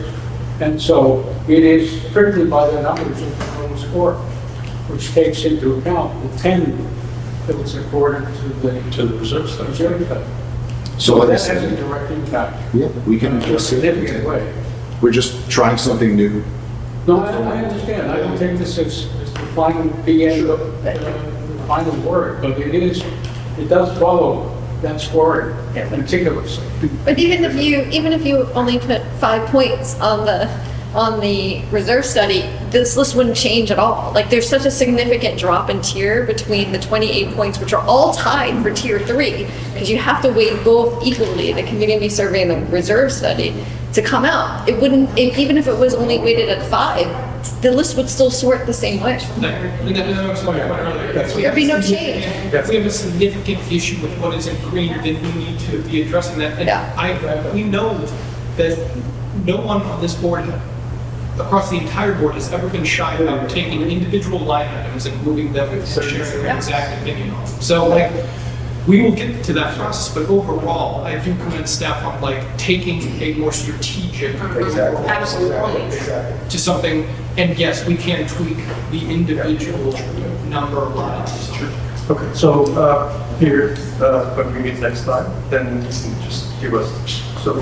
Yeah, it'll probably be the end of the month in September, but Yeah. we'll bring it back. Sounds good. So just to wrap up the CIP so we can move on to Yeah. member comments. Everyone saw the first draft of the CIP. Some of the drivers of Triple RF are Lake Newport Pool for 25. The big driver for CARF is the Hook Road Park project, for those that are not aware. Hook Road was originally scheduled to be a 24-25 project. We had a really hard time finding a contractor to do phase 1 of the project, so we bundled it into a 1-year project in 25. And then again, just looking at the offset of stream wetlands, brings the first draft total of the CIP to around a 3.2 number. But that will be adjusted based on what comes out of member comments and other items through the budget process. So this is the first wave at this. It sounds like there's a lot of discuss. Looking forward to bringing this back. Thank you. And I'm going to hand it off to Ed for member comments. Okay.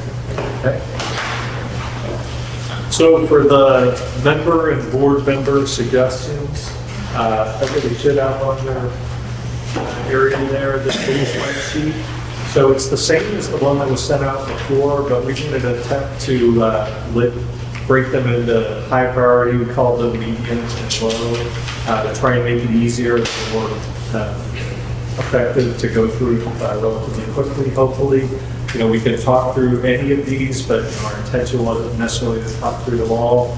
I know there wasn't a lot of time and there were some technical challenges with getting the votes in, but you can see we got, a few votes in, and we kind of discussed it amongst staff as well, looking at the votes, and we kind of grouped several of those as high priority, which would sort of mean that they would be high priority for the board, with fiscal's input as well, to get into the first draft of the budget. The low priority ones at the bottom, not likely to get into the budget, and the medium sort of in the middle, and maybe we need some more discussion on those. So, for example, at the top, we have the Lake Equity Working Group 5K to, as they extended their deadline in the next year, there was discussion and a request to get some funding for refreshments and things like that. But so far it's getting all green votes, and I think from the discussion, we all agreed we do that for 5K. Whereas an example at the bottom is the zero entry to Lake Newport Pool, probably a great idea to look at sometime in the future, more likely when we do the full renovation there, but it's quite expensive and would probably, make the 50-meter pool a 45-meter pool. So, at this point, that's getting red votes and probably not something we add into the budget. So that was kind of the thought process, and, happy to talk through them and take your feedback if you disagree or want to discuss if we should, re-rank any of these. That's kind of it. We weren't going to talk through them one by one, but again, happy to discuss any of them. And any feedback if you'd like to change where we kind of prioritize those. And I noticed that you got only 3 votes so far. Are you Correct. expecting more? I mean, not that I'm aware of. Okay. I think just to add some additional thing, just because this is a record number of things, just to give you an idea, last year, our conversation on all of these things, the total dollar figure was like 45,000. Okay, out of the 7 we decided to try and fund. Even the 325, you know, 25 that I have. you know, if the board was to say, you know, hey, these really are nice priorities, see how many of these you can get funded. I mean, that's like a factor of 8 or 10x over what we were trying to get in from member suggestions. This is a good problem to have. We have a lot of activity in terms of people making suggestions. I think the thing I want to just kind of put out there for everybody is when you think about the 3 buckets we've already talked about, you know, now we're at a place where this is 15 to 20 bucks on the assessment, depending on what you say is the highest priority. So it's another significant bucket. You may not be able to fund all of it. So we're trying to figure out how to help you get to a manageable number to then see which ones you really want. Any comments or questions? So just a comment from me, the asphalt path on Running Cedar, Director Farrell and I have been talking about a path at Running Cedar all year, I think, since April. Staff proposed an asphalt path, that was maybe not what the intent was, so I would ignore that recommendation for tonight, and we'll come back with something different, but I would ignore that one for tonight. Ignore the asphalt. Yeah, and the number, and we'll come back with something different. As interested, like, my fellow board members about this. So Running Cedar is a little league field that we've had there, I think, for 50 years. Little League stopped using it because there was a 20-degree slope between the parking lot and the field. And so we have a field that we put in a couple $100,000 worth in order to put in dugouts with covers, backstops, and other stuff like that, and we still cut the grass in. Little League doesn't use it because they see it as a safety hazard. And so the suggestion I thought I was communicating to staff was not to spend $100,000 on an asphalt plat. Nope. What I was hoping that could be done is that we would put in a natural path, such as we do in other parts of the community, and terrace it off with some kind of terracing equipment. So asphalting implicates a site plan review, it implicates stormwater management review. A natural terrace path enables grandma to get down and see little Johnny and little Susie play ball, and doesn't involve spending money. So is that what you're planning to look at? We're gonna come back. There were a couple of others. Perfect. It would, from my side, it would also help. I know where that ball field is. It would be useful, I think, to me and also other board members to get an understanding of the utilization aspect of that as well. I just told you they're not using it because it's not safe. We're going to close Hook Road, Mr. President, and this is the field that those teams will go to when Hook Road is closed. And those closing 2 fields. Where's soccer going when Hook Road closes? Oh, As of right this second. so we only care about baseball, but we don't care about any other sports? I'm just making sure. Loud and clear. Gotcha. Because as we know, we can send them to Mudhead Okay. at Barton Hill. Yeah, that's a thought. It's possible we could overlay the diamond at Running Cedar with the rectangular field. Just to clarify, I'm a soccer player. I know, I'm just saying. Moving on. Thank you. It's done. Yeah, go ahead. There were a couple others. On the item number 2, update trail maps, there was conversation at the board level about not just updating the maps, but creating some kind of app that people could access on their phones when they're walking around. Does this number incorporate that function? So yeah, if you're looking at, it says GIS mapping on one of those trails plans, so that we are planning. Second, number 4. That's number 4.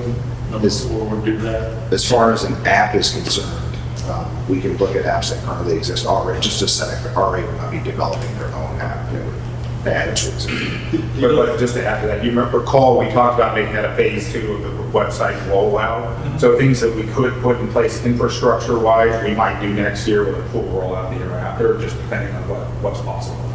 The other thing, just to close on that item, and I have one of those, is that when, and you may remember this, I don't know if you were at the Friends of Reston meeting where this came up, was that Friends of Reston saw this as something that they would fund as part of their mandate, as part of education mandate. So it's possible, you know, the actual printing of the maps. And the app that they're looking for projects to support the community. And at least when I was there, they were favorably disposed to funding this item. And so I think it would be helpful for you as the president to follow up with the Friends of Reston and see if they're prepared to follow through on that expression of interest. Then, Both 2 and 4. yeah, both 2 and 4. Both 2. And then the census of townhomes, I'm understanding this number is much lower. It's like $1,000, and we could fund it this year if we needed to, so it doesn't need to be into the CIP. We've actually already done this with USA Data. They've already done an analysis of all the current data we have on all the members who are paying assessments. So basically your OOs, the owner occupied, and the ABMGs, the absentee owners. And they gave us some data back, like 70 something people were deceased, some people had moved. So we got that data back from them last week, I guess it was. But what they haven't given us yet, that I should get tomorrow actually, is for the renters, the tenants, for both townhomes and condos and that kind of thing, and for apartments.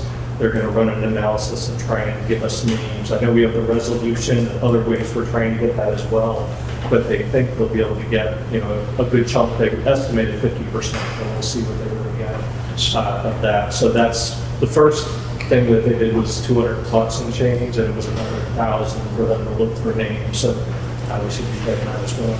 My only point is I think we can take this off the CIP. That's the only reason I'm coming back to it. And then I didn't vote on this, but it's not just on Lake Newport and the zero entry. We only have one 50-meter pool, and for anybody who watched the Olympics, 50 meters is the length that, you know, that we have a master swim club. And what was it, 12, 14 years ago, I was on PPAC, and we looked at enclosing that pool because it was the only 50-meter pool. RCC doesn't have a 50-meter pool, YMCA doesn't have a 50-meter pool. Giving up that kind of an asset and making it a 45-meter pool, it's more than just giving up 5 feet.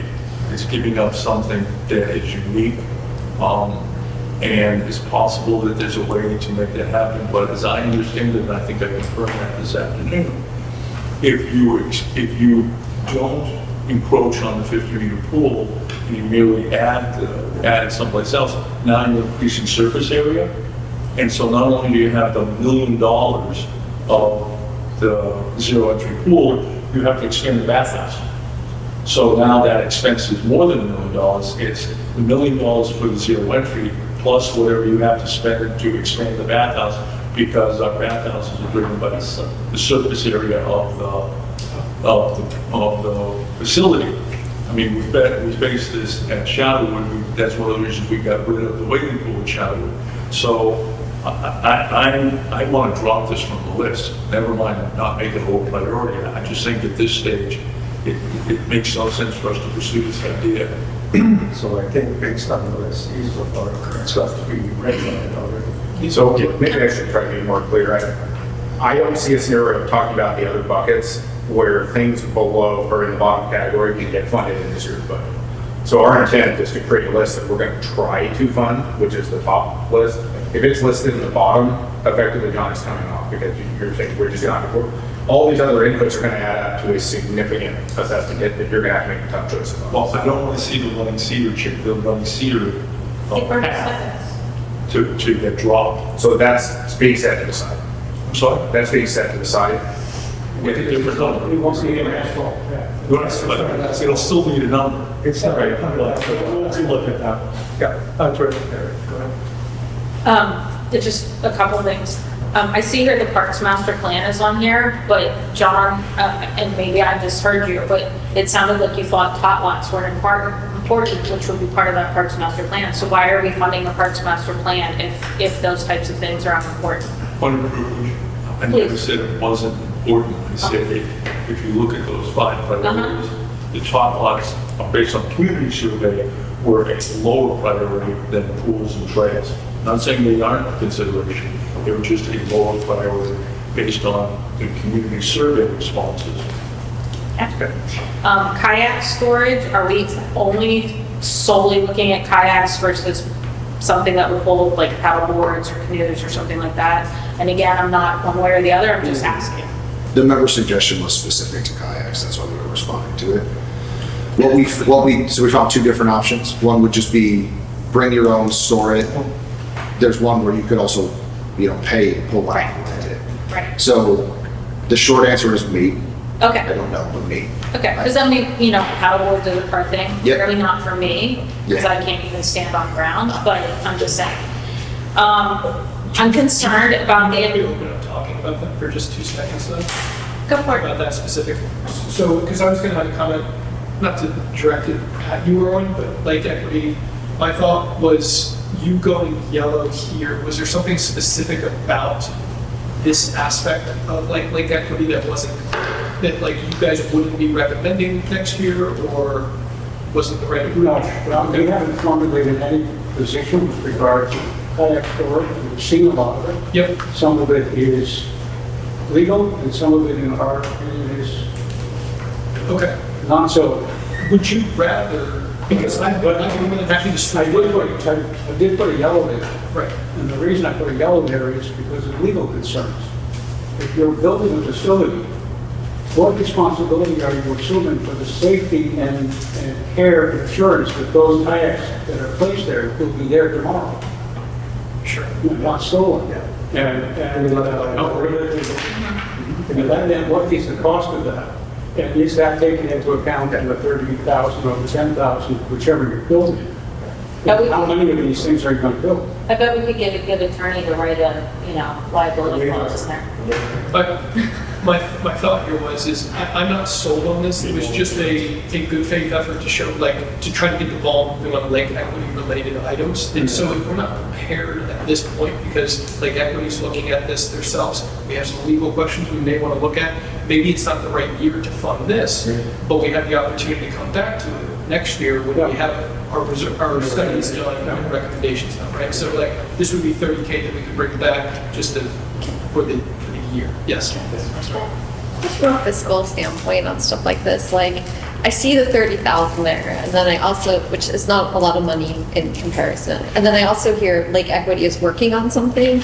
Isn't there a way to save some money and saying it might not be this thing, but let's reserve $30,000 based on feedback from the Lake Equity community? So if they decide something in February, we don't have to wait another year. We might be able to get something done next spring for that. I just want to maybe be. Okay, but I think very captured in that sort of, I thought the schedule that you've laid out when you asked for the extension, correctly, will you be ready with something in February, part-time, or what are we going to? I can't speak to that specifically because we haven't looked at that issue specifically. We've seen a lot of it, but we haven't formulated an opinion.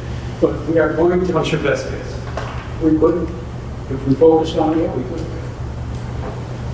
I was just basing it on, the recommendation is going to come out basically in the next budget cycle. So we can basically attack it at that time. If you're not that set up as a solution, or it feels like I wish I could come and say, oh yes, we've already decided that this is what we want. But I would not be honest in saying it. So I don't Preference maybe to kick that. Yeah, I'm one vote, but that would be my preference, is to push this down. That's good. May I continue? Okay. Invasive plant removal. I'm against invasive plants. Y'all want to come remove the ivy and the poison ivy out of my yard? You are welcome to it. Take the trees while you're at it, because they're still sitting there. But I have lived in my house for 14 years, and I have been fighting the poison ivy for 14 years. I have talked to experts that deal with plants as a full-time job. I find it extraordinarily hard to believe that paying $50,000 to bring in contractors to remove some invasive plants will actually get the job done, and those plants will not come back a year from now. And so I'm very, very concerned that if we move forward on this, we are going to spend $50,000 to make it look pretty tomorrow, but next year, we're going to be right back in the same place we're at. If you think that this is legit, be my guest. But please add my garden with me. Okay? I'm just saying. Can I get my neighbors? Right, I mean, again, if you truly believe that this will help, I'm not against it. I think we need to be doing more on the invasive species. But I also know that I have had this conversation with covenants, I've had this conversation with the legal committee. This is not a, you can fix it in 3 months and we're done. That's right. This is a 30, 40-year process. And so I am worried about spending $50,000 just because it looks good tomorrow. This obviously is not going to resolve the issue in one fell swoop. Right. And there is already a program for the elimination of invasive species. The problem is that it only has so much in terms of people and equipment and time and volunteers who can participate in this.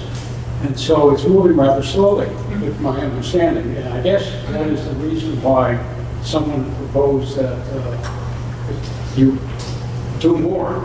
I'm not sure how the 50,000 was arrived at and what the basis for the proposal was, but I think perhaps we ought also to ask Mike Reynolds how serious an issue this is and whether it is really something that we ought to be concerned about. And as we already are, because we already are doing removal of invasive species, but not on private property, on Reston. Did you hear that? I did. Or cluster property either. Not on private property. Which is the right way to go. And I am not against the fact that we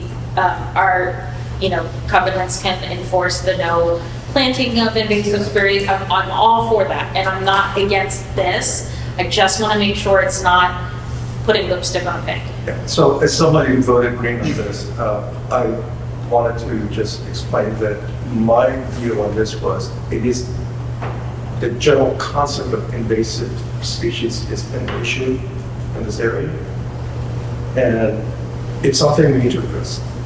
I did not get down to the level of $50,000, let me see the contract, let me see page 25 of the contract, does it include liability, insurance, I wasn't even looking at that. I'm completely in agreement with everything that's been said, that it's not a one-night job, it's not a 2-month job, this is a recurring maintenance activity that requires a lot of thinking about who's gonna do that, how they'll go about it, what's the strategy for preventing this stuff from coming back. And it's a recurring activity. So that's why I voted for it in terms of we need to do that. And I'm hoping that if it gets approved and you start to do that, then you will think about everything that I just proposed to you. That is, who's doing it, recurring, what's the, every year, what guarantees do we have, what warranties do we have, and, do you need staff to, it implies everything, liabilities, sure. There's just a couple, and I won't beat it to death. There isn't a number that solves this problem. I think we've all said that. It could be 500,000. It's not going to solve the problem. There were lots of members, it wasn't just one member comment, there were many member comments about it. When we came up with this number, it's basically twofold. One, a responsible number that we thought could get through for next year. And two, looking at public areas, trails and things where we could send someone out and make sure they're not walking into poison ivy. Because we've had that this year, we built some poison ivy house and trails, things like that. We do this internally, we can't get everywhere that we need to be, so we thought maybe just a 1 year looking at public spaces, but that's how we came to this number. We didn't just shoot it. Can I ask you, how much is your lunch? The best one. because I'm not gonna vote for It's this. not so much the, Excuse me, I'm sorry. it's not so much the agent or, it's the airplane. Yeah, so I'm not gonna vote for this only because there are higher priorities. If you gave me $50,000, I would not spend it on that. There was a period of time when playing English ivy, I'm not talking voice on it, I'm talking English ivy. I have both. That was something that developers were told to do as part of the development because it reduced erosion. So there was ground cover and reduced erosion, so boom, it's everywhere. And that's true of almost all of and we have 1,350 acres of open space. This is not, as my grandmother used to say, forgive me, a pea hole in the snow. And so it tells our membership that something's going to happen, and we wouldn't get rid of an acre or two. I had a client, if you indulge me, I had a client, the county adopted a proposal that said you had to remove your bamboo from your property. My client was expected to remove the bamboo from the property. They didn't have a whole lot, but they had some. You know what had much more bamboo on their property? The park authority on the other side of the boundary line. And guess what kept coming back? And my client spent $100,000 getting to paint the individual sprouts with the herbicide and then cover it with the black schist. What, or when did you want to respond to that? And then I'd like to talk. I'd like to hear if Mike is going to time on this, to give us some insight from a professional.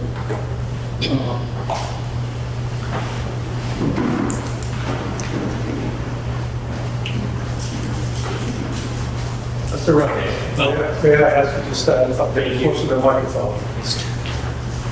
President, is this good here?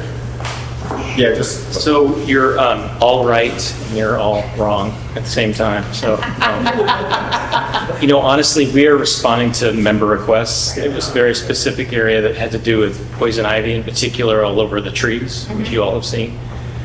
You wouldn't solve it the next day, right? I mean, it would probably in that area for a very long time. This was done, as Pete said, by looking at some hourly rates with some contractors that we know. You should feel good as a board that you are invested in invasive removal every day. You have about 1.5 FTE in our group that focuses almost exclusively on that, and they're doing well, and they leverage Ha as a heroine, and leverages people. So we're engaging on it. To Erwin's point, this is a really serious issue. The Japanese lanternfly is about to hit us. It's out in Loudon in the grapes right now, and there's a tree called Ailanthus, the tree of heaven. We should get that out of anything to do with Reston as quickly as we can. We're working on one at Temporary Road. So we can keep at it. I think whenever there are holes that could invest in something like this, the membership, the calls coming in on this stuff is ramping up, a slow progression. There's going to be an ask of, at least through the CEO, I think, for us to support some of the political efforts that are emerging around this. And, we'll just keep cooperating with that.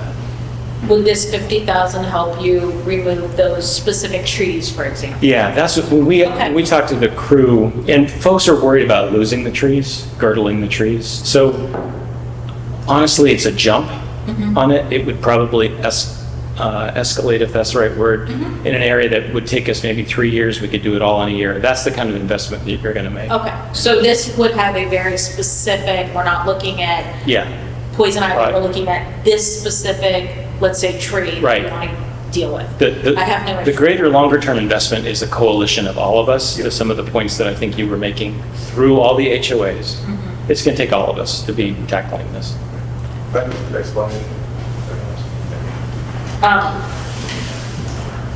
On the, just out of curiosity, and I believe I may know the answer, but you guys are smarter than I am, so I'll let you tell me. How many zero entry pools do we have in Reston? Which ones are they, and are they north or south? I need Ms. Kowalski for that. Laura, did you hear that question? Could you repeat the question? As you walk up, we'll repeat it. Which pools have zero entry? Which pools have zero entry, north or Reston, north or south Reston, currently? cold. I know, it is very cold. Okay, so You have to be. Dogwood is south, Dogwood and South. Dogwood is south, Okay, Autumnwood, Dogwood. Thoreau. Glade has a zero depth wading pool. Like throw. Big throws, yeah, you just limit it. So Glade has the ramp entry, is what you're saying? Glade I has- thought it had steps in No, Glade has a waiting pool, it doesn't have The zero. big pool, I don't want big. You don't want big pools, you I want don't waiting- want, I okay. want pools Okay. that adults with Okay. handicap accessory issues, whether it's walking or meeting. Okay. I want, Okay, so Dogwood, Okay. Hunter's Woods has the ramp. yeah, I have to go alphabetically. Autumnwood, Dogwood, Glade, GCI, Lake Audubon, Lake Thoreau, so Lake Thoreau, okay, so that's 3. Lake Newport, North Hills. She's just listing them off. I'm just listing them. North Yeah, she's Hills, just listing North them Shore, and Shadowwood, Ridge Heights, Tall Oaks, and Uplands. So Uplands Uplands. has one. So So 4. Uplands is north. Mhm. So 4. And of those 4, only 1 is in the north? Uplands is in the north. Right, but is that the only one in the north with 0? Because Dogwood and Lake Thoreau and Hunter's Woods are Are south. south. Mhm. Okay. So in this one respect, south is 1. Woo-hoo! Okay. There are also more pools in the south than there are the north. Okay. I, as someone who currently is terrified to walk, because I struggle with it at the moment, I can understand wanting the zero entry pool. I can also respect that maybe Lake Newport isn't the answer because it is the 50-meter pool. Is there an answer in North Reston that is a possibility, and it doesn't have to be for 2025, but is there an answer for North Reston that would address it so that there is more than one in North Reston with zero entry? Because the only way I could have gotten in the pool this summer is with the handicap seats. And I know that there are plenty of people who want to get in the pool but don't want to use the handicap seats. And it is scary. It is scary to get in and out of a pool on steps if you struggle with walking or whatever. So I encourage you all, even if Lake Newport is not the answer, I encourage you to find an answer that would allow at least one additional option in North Reston that has zero entry. Because it is a benefit to all of our members, but especially those members who struggle with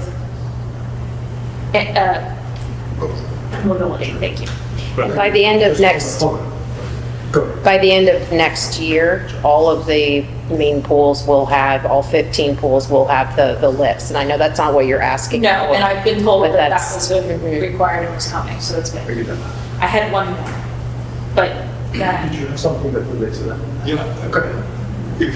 When you get the reserve study, take a look at it and see when we're projected, and I understand it's beyond the 5 years because it's not on this list, when we're projected to do a pool in the north of Reston, because I'm not going to speak for the shoemaker, but just from experience, it's easier to do that when we're rebuilding the pool. absolutely, I understand. I agree. So, I'm not adverse to having that done in the pool in north Reston, except Lake Newport. Jeff, I just have one thing to add on that, because I think there's a really important policy issue. Lisa actually raised this issue. And the question that came up is when we do major maintenance repairs, which is what the Lake Newport pool is qualified as, it's a chip seal repair, because we just had some leakage issues. When and how are we asking questions about whether that's the right time to do some major pool renovation project? It could include something like a zero entry pool. And I think that's a really important concept from a policy standpoint to know that we're building into our future CIP conversations, because here at Fort we had planned, well, this is a maintenance project. Well, what happens if we come back next year and say, well, we just did a major maintenance project and now we won't talk about these things for 10 more years? Right. So I think that was a policy issue that was getting posed as much as, hey, wouldn't we love to have zero entry? I mean, as compared to, it's got to be this cool right now. I mean, that was the context that I understood from Lisa. I just want you all to know we are thinking a lot about that. We get into our our more robust CIP decision-making about how we decide which pools get which kinds of major renovation upgrades, that's gonna get built. And so that's part of that big public outreach part. But just know that we're also now looking at maintenance and major renovation in that way. Okay, thank you. I, of course, am all for sound barriers, whether they're perfect or not, the membership that lives near them wants them, period. That's it on that. And then garden plots, I hope at some point we will talk about, and not necessarily within the budget, but talk about a renovation of what that program looks like. We are ready to talk. That should be true. Okay. There are hundreds of people on the wait list. Why would that not be considered? Well, that's part of the conversation that I want to have. Okay. Okay. Thank you. Yes. I'd like to address, I think, for the notice, I put a lot of lines. I have a lot of questions. I have a lot of questions. Time for recess. Let's start with the Ottowood sound area. How confident are we that that will make any significant reduction in sound? Do we have any measurements or experience with that? I know Chris was concerned because of the elevation that there might be an issue. If you can speak to that, and how effective the sound barrier would be at Bottomwood. We had some discussion. I think we were a little concerned because of the elevation. Yeah, so when we did the sound studies, we looked at Autumnwood and Barton Hill. We accounted for some of the elements of sound barriers and their effectiveness, and it does vary depending on the application, the environment that it's in, and how effective it would be. That is true that the elevation of many of the houses surrounding Autumnwood are above the course elevation, and sound can travel in every direction, including up. And so the sound barriers would be to block basically what's kind of immediately within its sight line. So if everything's above it, it may not necessarily have a significant impact by that way. Now there's elements you can try raising the fence higher on that side and try to block the houses that are on that side. That could be an option, but the higher you go, the more stress you create, more wind loads, and that creates a whole lot of different level factors to account for. But that is a factor to consider.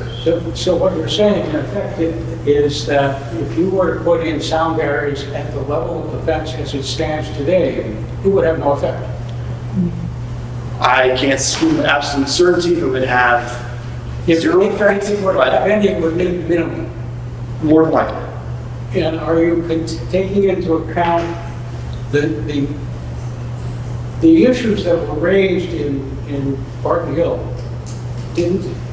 When we had the information from our consultant on sound, didn't focus in on that, on pickleball, and the very instantaneous kind of noise, but rather focused in on a longer period, and it was minimized. But here we're looking at, if we're going to look at sound, it is a very high-pitched and very instantaneous kind of thing. And it goes very quickly, but it penetrates. And so the issue is, if it's going to go above whatever level of the fence is, it's not going to have any impact. It's just going to continue to go. And so, for me, putting in a sound barrier that is going to be ineffective makes no sense. Except for the members that live right there have asked, because they are bothered by the sound. And if we do nothing, we're telling them we don't care. No, that's not what we're telling them. We're telling them that if we put in the sound barrier, it is only going to be effective at the level of the fence. But it's and not not for those houses that are above it. Now, I don't know what the situation is in terms of who lives where. It's around it. But I think serious consideration needs to be given to, if you're going to seriously move forward with this, you need to have a lot more information and detailed consideration before we say, yeah, let's go ahead and do this. And we don't have it, in my judgment. Just a quick From a financial point of view, first of all, we should have sound barriers on every pickleball court. But, didn't we stop Bartonville because of sound? Yes. And Autumn You was. can't get houses farther away from the Correct. court than Bartonville. Absolutely. So- There's one place, but. So it would seem to me that either, this may not be ready for prime time, because if we put this in and no neighbor says it's better, now, We need to know. there's going to be things that change over time, because pickleball has to succeed, in my opinion. It's very popular, and improvements will be made in materials and systems and styles, and so maybe this year isn't the year, but, I think it's a great thing to do, but are we ready? We just canceled a project because of it. And I'm afraid it's going to be money that may not help the neighbors, but, yeah. Mr. President, I think that the issue that Director Flash was trying to read, last time I went to, last time I was at Autumnwood, there aren't a whole lot of houses at the same elevation as Autumnwood. I can't remember how many there were, but maybe we need to know that. But my memory includes Jane Baum used to live in the neighborhood. Almost all of the houses in the neighborhood that complain about the sound are above the highest fence. So if you're looking at ROI, are we going to spend $100,000 in order to mitigate the sound for 5 houses or 3 houses or 2 houses? How few houses are we mitigating for at a cost of $100,000? I'd like to have more information on that, because having done more than a few sound studies, if you're above, you might as well forget any mitigation from any kind of noise barrier if your house is above the source of the noise. Well, I think we need to do something, because at this point, we're telling the members we don't care. So, That is what the members are hearing from us. so let me just bring this all together. Again, similar to the invasive species, our discussion that we had, there's a number here, but we don't have the details. We haven't done a sound study, or if we have, we don't know how this sound barrier is going to do with the houses and so on. Bottom line, we need more information. So I would suggest that take this back and bring us some more information about what you guys do. Even if you need to do a study, I think that's the first step.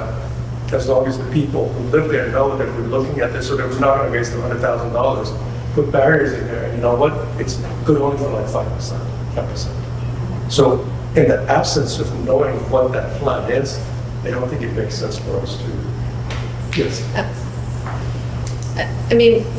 We might be overlooking the obvious, but I think all these pickleball came up in 2020 or around that time frame, 2019. I don't remember when all they were put up. But I think if the sound is that much of a problem for the members who are living there, maybe the pickle should be relocated from that site. Maybe it should be discontinued at that site. Why are we putting? We have no other site at this time. Then maybe those property, I'm sorry, but people with property there should have preference over the recreational activities that was changed on them after they lived there. Maybe there needs to be a survey that is done to actually engage with each of the members that are in that and ask them to vote whether they want the pickleboard. They should have first priority on voting whether those stay or go. That would be very annoying if you own your very expensive property. That's your most expensive asset for a lot of people, right next to those courts that were put up with no input from you. I understand. I just again, just to bring the conversation back to the item that we're looking at, we're not going to solve that problem tonight. Yeah. Either. That's a longer term activity that we need to look into. I think we need to focus on what we have here right now and just come to a resolution on what we're discussing. And I would say, we do have to be careful, because if you were to always say it has to be those people who live right there, we get nothing. I will tell you, in 2017, soccer wanted to improve the Lake Newport soccer fields. And the neighbors said, no, we like our dogs scooping on the fields. And therefore, you can't improve I those agree. fields. So I think we have to be very careful to meet the needs of the neighbors and meet the needs of the community. So please know, I do care about them. So let's kind of kick this back. I'm trying to bring us forward here with the actual stuff that will be in draft one. Numbers 2, 4, 8, 11, excuse me, 10, and 11. Or what I was potentially highlighting given the conversation of what we'd be ready for in draft one. If in draft one, you could still, when we have a broader scope of the board, you can still bring other additional items into that, but at least it would provide us with an assessment number based off of. Have those numbers again, please. So it's just really the top section minus kayak storage. So it's 2, 3, 4, 8, 10, and 11. Would be the items that included. And the only one that's left out is 9. Now, I know, John, that you were also looking at the Cedar Path. Again, we're going to get, we're going to get an updated number. If it's included in budget one, great. If it's not, we'll at least know what the number is we could look to insert. Yeah, do you intentionally mean to leave out 13? 13. No, we haven't gotten there yet. He's only talking Well, wait, I just want to make sure I'm clear. Coming out of this exercise, I am looking for the highest priorities for the board. Correct. And when we get to salary conversations, CIP conversations, one of the hardest things is to try to, so you're all setting priorities in the buckets, right? And then you got to figure out which bucket's going to, even just the highest priorities in each bucket, going to have a huge number. So I have to figure out how to try to equalize that. So I'm looking at a $295,000 number right now. That's what For high priority bucket. The highest priority. Member, no, just member comment. I mean, I'm Of the member comments. of the member comments. We're looking to put in $295,000 for it. So yes, John, to your point, personally, at this point, I had not suggested that Medium priority bucket. a medium priority bucket be included in draft one. But again, this was just me trying to summarize what I had gained at this point. Yeah. Jeff, have we done? Erwin was done. Good, well, no, I made my comment with regard to all of the. Okay. My question is, are we done or not? Yeah. Yes. Yeah. Okay. And move on to something else. Great, hang on. I don't know if that was a motion or you were looking for consensus or I was looking for consensus. Yeah, because I think that kayak storage for the price is something that needs to be looked at, especially as it relates to equity and access to our lakes. One of the issues was people don't have a place to store their paddleboard and their kayak. This board member is, what is that? Is that a buck? It's a buck on the assessment, a little more. And this board member thinks that's an important thing for us to provide. So does this, I would agree for it. But Lake Equity said that they are looking at it, they're researching it, they're going to bring back suggestions. We can come back sooner.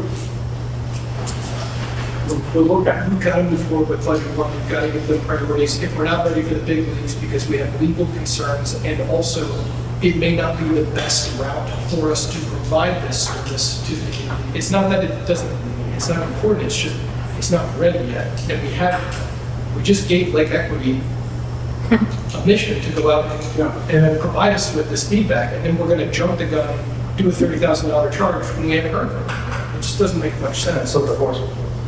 So, Okay. that's where I'm at. Well, Are there any you can other actually objections? vote, but welcome to my role. That's how folks feel. Okay, I motion that we move forward on draft one of the budget with member suggestion 2, 4, 8, 10, 11. Is there a second? Second. Great.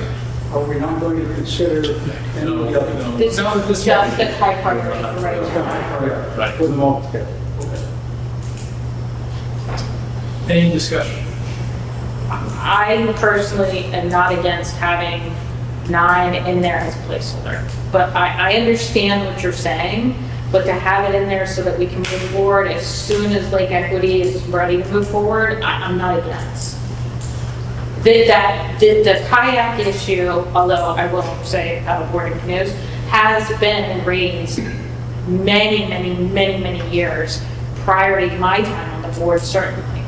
And so I think once again, we're kicking it down the road.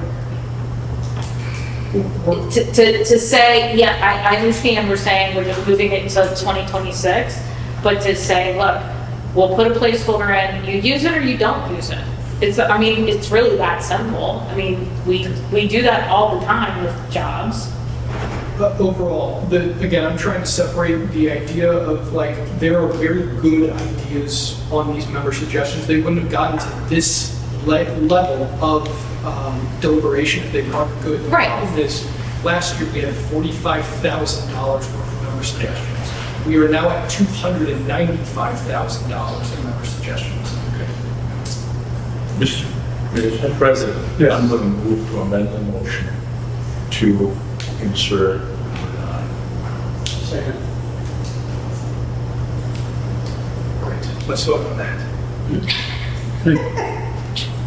Sure. And I love part, just as treasurer, I think I would be remiss not to say that all other things being equal, given the number of members that we have, this would add $15.10 to the assessment at $325,000. For all of these would be $15.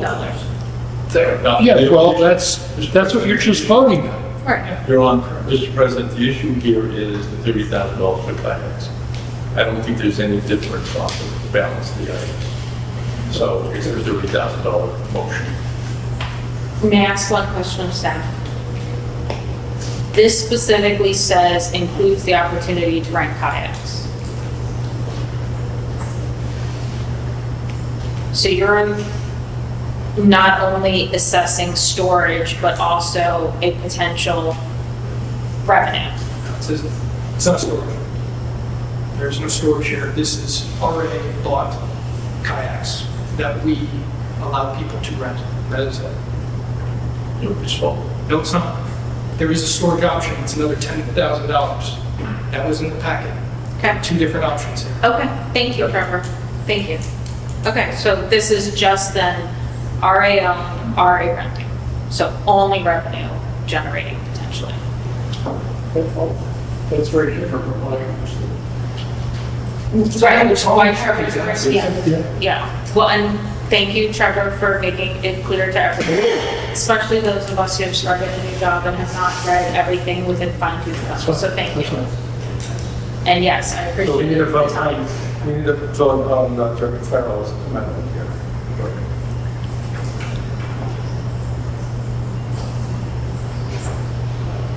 Are we ready to vote on this? Okay. So this is for the For the rental. amendment. This is just the rental. And to be clear, the amendment is for the rental, for the construction of the kayak storage and rental, For the $30,000. including the kayaks. Director Farrell, would you care to clarify more? I'm moving that item 9, as written, be included in the budget. Those in favor of the amendment to include item 9 in the budget, say aye. Aye. Those against? I know, I haven't voted, I'm aware.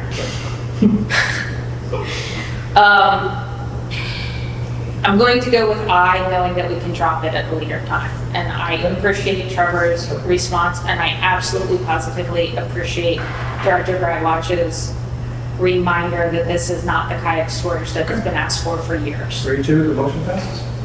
Thank you. Now we have the original motion. Now we're back to the original motion. Was already second? It was. I just have a general comment. As we move forward with this, one of the reasons I had advised and hoped not to take votes on things like this is we're building the budget one piece at a time, and just trying to figure out how to fit a number of priorities for the board into the budget, knowing that there's a temperature at some point for how much of an increase there will be. As compared to a priority setting, we would have to weigh this 295,000 versus a different 295,000 we haven't yet voted on. Correct. Prepared to go in whatever direction we all want. Yeah, just to offer some context that some recently talked Thanks. about. That's vote on the original. Real quick, further discussion. We can only work with the team that we have here tonight. Yeah. And we don't have input from the other board members, nor do we have votes from the other board members. So it becomes really difficult to know what the priority would be. This is just to get us moving past this Into the particular budget. stage. Right. But to Mac's point, we're spending a lot of money here, more money, way more money than we spent last year. And we were already very alarmed by the assessment that came back to us last year without the CIP buy-down, basically. But I will remind the board that had we had a true number in 2023, the 2024 number would not have been such a huge jump. Sure. So it may not look as bad this year when we are working the true numbers. But I agree with you, Trevor, that we need to be aware. We need to vote on the original motion. Those in favor of the motion, please say aye. But doesn't that, This is the full one. yes. That is 1, 2, 3, 4, 5. That is unanimous. The motion passes. Okay. Thank you.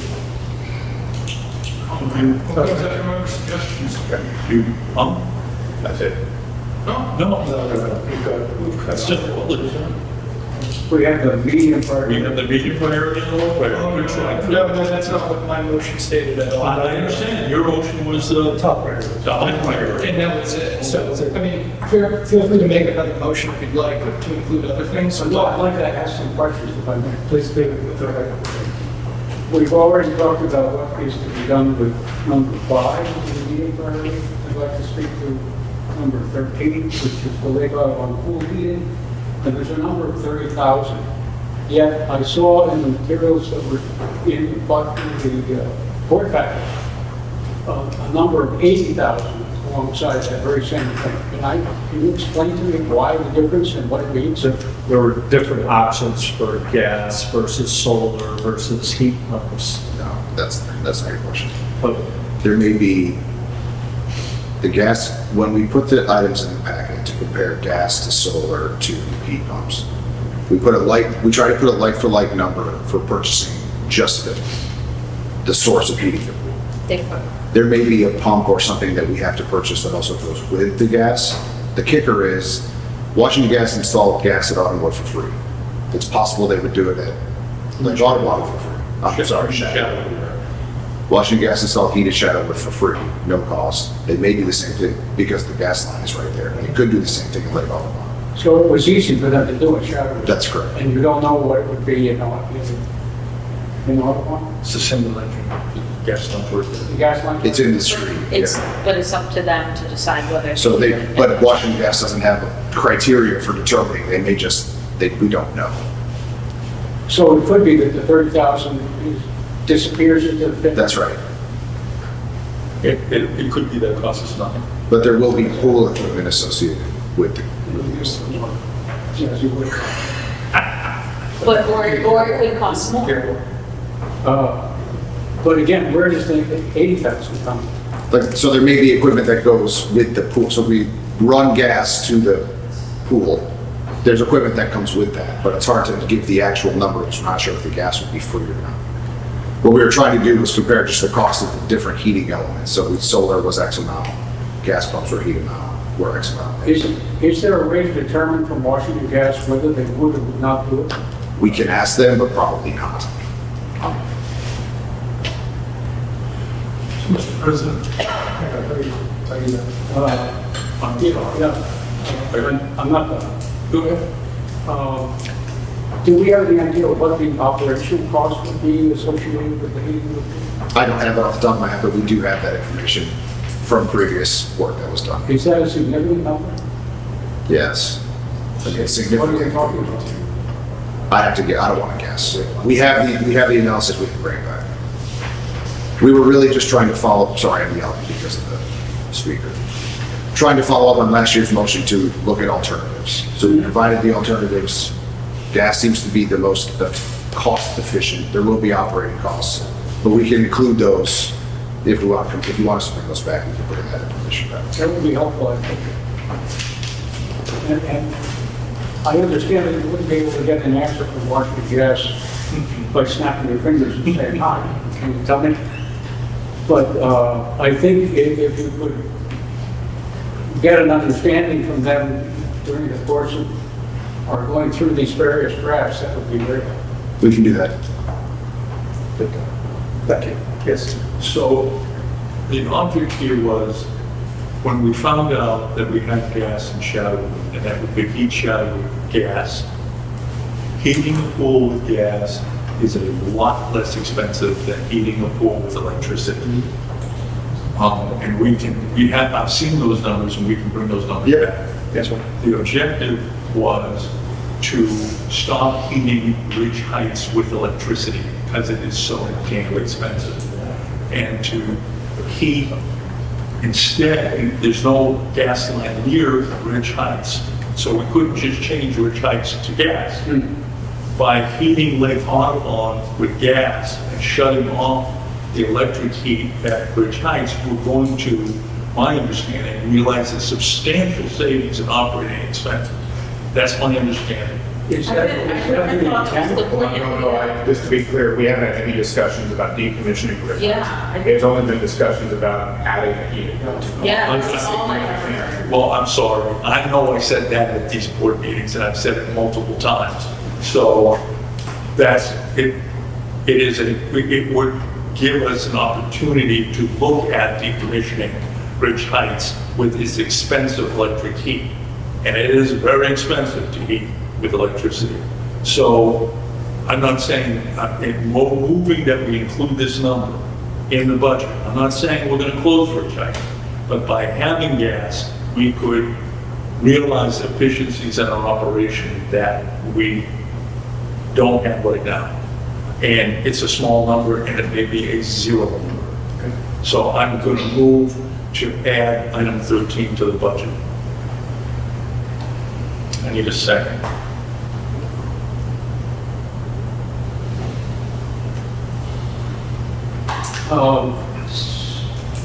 For the first draft, I'll second.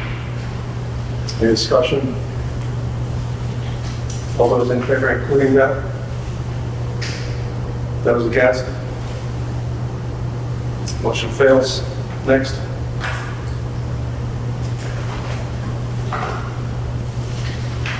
Other than the Rhine Cedar Path,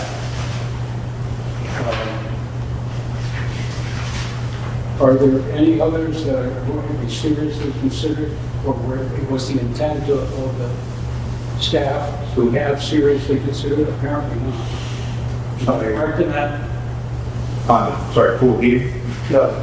Other than the change that we have discussed with regard to the Rhine Cedar Path. But the 17 is being done now, so that goes kind of. 17 should come off. Right. Yeah, we're doing that. 17 should come off. Well, they're all coming off of. Okay. The townhouses are off. The census is off. Yeah. And number 3, when we see the, We'll come back with something else. different number. But all of the others are, the intent of staff was to say goodbye. Yep. Okay, I'm sorry. But if there's such a big waiting list for garden plots, I just don't understand how that drops. Like, you have 400 and something people on the waiting list. I'm just speaking from like what I read in the package. This whole conversation has been about members and input and everything. How did that even get to a low priority if you have 480 members on a wait list for something? I mean, I don't understand. May I ask our question? So first of all, garden plots is on there because I bring it up constantly. Second of all, I have spoken with staff, and if we have an idea for a change in the system while still grandfathering everyone who has their garden plots today, so that loses out on anything. But that would effectively make garden plots available Can you, more regularly. can you the slide or And I'd be happy to share with you my. Yeah, if you thoughts feel on that it. it's just near the expert, just not- I just saw that on there and I just don't Yeah, understand how it's my not fair to particular so many plan people. would not be beneficial to a budget meeting. Okay, okay. But it would be. You're the beneficial. expert, I just didn't want I to am not, miss, I am 'cause not an expert at all. I was shocked when I saw that. Not an expert. on Oh, 180 people, 180 people, sorry, 180 people. Yeah, That's no, still- and I that's a agree, lot. it That's is, a lot. and it's a conversation I've had with That's like staff. 180 member comments on this one little thing, Yeah. because they're on the wait list, so yeah, they have to submit budget comments. It's already on the wait list. And I will absolutely share my thoughts, Sure. and it's something I've been trying to work with staff on to present to the board at the right time. Okay. Yeah, absolutely, that's okay. Okay, thank you. He's pulling up the Yeah, slide. sorry. Yeah. Next. 180. Comment? there was an explanation here, I have it. 180. There was an explanation that there was going to be an evaluation of over the next year. Am I misreading this? Was this part of that wonderful park master plan? Well, so this is, Mike Reynolds, who was up here earlier, has already started doing this work. What we think we're finding is while people are registering for the garden plot, they may not necessarily be using it, which would then make it more available to bring people off the wait list. So what we'd like to do is look at this for next year while looking at some other spaces to put some in, and then make a full program recommendation at the end. Yeah. So this is something, the evaluation would happen during '25, and this is something we might look at the '26 budget? Correct. With potential of my suggestions coming forward sooner than that. Is there anything else with a huge wait list? I'm just this has just opened my eyes. Like, we talk about member comments all the time, but if there's wait lists, that counts as 180 member comments. Also, Like, part of that evaluation, like I said, so we could move forward with a program change without any sort of budget conversation. Yeah. If we think people are not using their plot, Yeah. we could politely say, thank you. but is there anything else that has a huge wait list? Well, so the other piece of the program is that right now you have your garden plot until you're buried under it. No, she's asking are there any other programs with a large Beside- list? like- Oh. Besides garden plot. Okay, so that's Okay, all. we're done. Thank you. In the conversation. Anything else? She got her question answered. Yeah. Anything else? Thank you very much. We've come at the end, and There were a number of statements made in the handout to us that I wanted to follow up on, Mr. President. I'm sorry this annoys you, but, I'd like you to be brief, please. Thank you. I'm always brief. No, you don't. Mr. President. No, you And I'll go don't. one step further. I don't appreciate being pressed down. No, No, please be brief. Thank you very much. Moving on the Decorum, decorum. That's right, goes both ways. No, Capital improvement. deciding officer. Lake and Dam. We've been told a number of times that we don't have final regulations to enable us to know what exactly needs to be done there. Has there been a change in status? So I believe what we said on the Lake Ann Dam was that there is some study work that needs to be done that we're trying to receive a grant for. There is no operational issue with the dam, but it is out of compliance with the state. So the first step is to do some, That's the point I'm trying to get to. My understanding is that the dam regulations have not been finalized, so that we can't really say we don't comply with the regulations. I don't believe that's true. Then that would be a change, and I'd like to hear about what that means. Well, sure. Moving on.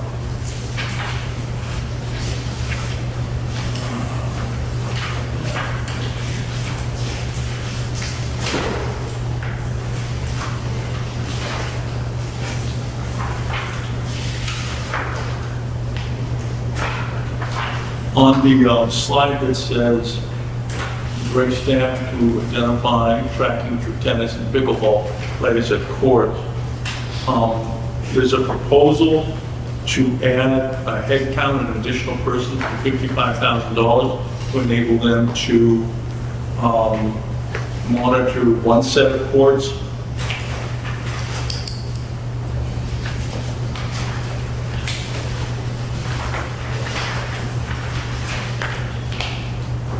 Was there a question? Yeah. I didn't hear it, that's what I'm asking. That's adding to our head count and adding to budget expense. It's not, which was the proposal was, adding technology to address an issue where we have no input. We don't know what quotes are being used. We don't know where there's a backup. We don't know anything, which is out there. Folks who don't live here, who aren't members, are using our courts. And so the object here was to have a conversation, not to add head count, but to add some kind of, whether it's key fob or something like that. You've listed 2 software companies on this slide. Is that not- That's for a reservation system. And so what my ask here is, the idea was to have some kind of technological solution to usage and access. And what's come back is hire somebody. And I don't know, I know that's not what the intent was. And are we saying that there's no technology we can use? So the issue with the tennis court technology, I think, is kind of straightforward. If we were to spend money on power or Wi-Fi at any of our tennis courts and put an electric strike like you see at any office store, if me and 4 of my friends from Vienna come in and I bought a rec pass, I can tap in and let as many people as I want on the court, and we would have spent money on the technology and we still don't know who's on the court. I'm not trying to be an obstructionist and I'm not trying to be difficult, but I think that we could spend significant money on cameras and other things, and I don't think it would solve any issues. So our recommendation was, if we really want to count people, putting someone there is probably the best option, but it is expensive, and I'm not sure we really even recommend that that's the case. That's what I wanted to get to. So there is no technological solution. I don't believe so, and not one that's affordable to the association. Because this is, at Barton Hill, Director Perry, if you recall, there were a number of people in the Barton Hills community who said that a reservation system would be the solution to the problem. And you can have a reservation system, but if you don't have a fob process or some kind of passkey process to enforce it or enable it, a reservation system isn't getting us anywhere. And so, Reservation systems for the soccer fields and baseball. those are permits that we give them to a league. We're not giving permits or passes to individual players. But if you use a reservation system and someone gets there and someone else is on the court and that person says, I have a reservation, it's my turn, and they don't get off, then we have a person they can contact at RA that comes out and says, sorry, it's not your turn. Hit the first jack. Is that a process? I think Margaret is saying if we did Right. this position. I'm suggesting that could be Right. potentially. So then are we talking about wanting to, and again, I don't have the page number. I can tell you 33. So Still- the reservation, Vermont system, reservation system, do you know how much that would be? We use this system, it'd be $2,000 to get it up and running, but again, it wouldn't solve the issue of non-members, it just wouldn't. So what I'm trying to get to is a resolution on this question. Is this something that anybody on the board wants to pursue? Based on the input I've gotten from staff, I'm not interested in it. But if somebody else wanted to include it in the budget, that you ought to feel free to say so. I would recommend that staff continue to brainstorm ideas and think out of the box for how we can address this issue. I have no doubt that staff can come up with something.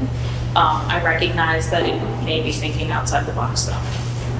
And the last point in here on survey of flood zones, I've reviewed the study that was provided. I don't think we need to spend any more money on it. I think what information that was generated by staff is more than adequate, and I thank the staff for doing that. And I think, Mr. President, that's all. Thank you very much for that. I believe we don't have any more. I need to. I just want to bring up 2 points. RA is planning on putting in a fee on credit card use. You can pay your assessment. Hopefully the board is still on board with that. They voted for it more than once. Communication has to start now. This is, and you know, I think most people are gonna be fine with it, but I don't think anyone knows about it yet. And it's really important that happens soon. Number two, again, very quickly, pools have come up a lot. We need a pool strategy, okay? More than just dealing with one or two in this and that. Before we start making major investments, we ought to really work on a pool strategy. I don't think we have one right now that's formal enough to help us get through some of these questions that are posed tonight. So I suggest we look into that. That was my 2 minutes. Thank you very much. Mr. President, I won't take up any more time tonight, but I have 1, 2, 3, 4, 5, 6 questions regarding the first draft of the CIP. I'll share them with staff, but I think you can anticipate that I'll be addressing them in the next meeting where we talk about budget. Is this something that you plan to discuss with, I'm sorry? you're planning to discuss offline with them, is that what you're saying? I'm going to get some information, but you can anticipate I don't have motions on at least 8 items and maybe more. Is it the intention to discuss vehicles this evening or not? Well, there's a section on vehicles, basically directed at replacement of vehicles with EVs. Is that something that was, Will that be? It was in the video. I know, And it's on the CIP first and draft. then my understanding is that you've replaced 2 so far? Do you want me to talk about vehicles? Well, I'd like to comment on what I read. Okay.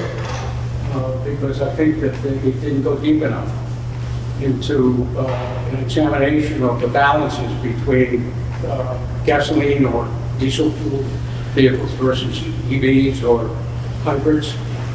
And when I originated this question and asked for the study to be done, I asked that there be some sort of comparative analysis done to determine comparing gasoline-fueled vehicles with EVs, and on a number of bases, and I didn't see evidence that that was done for this determination.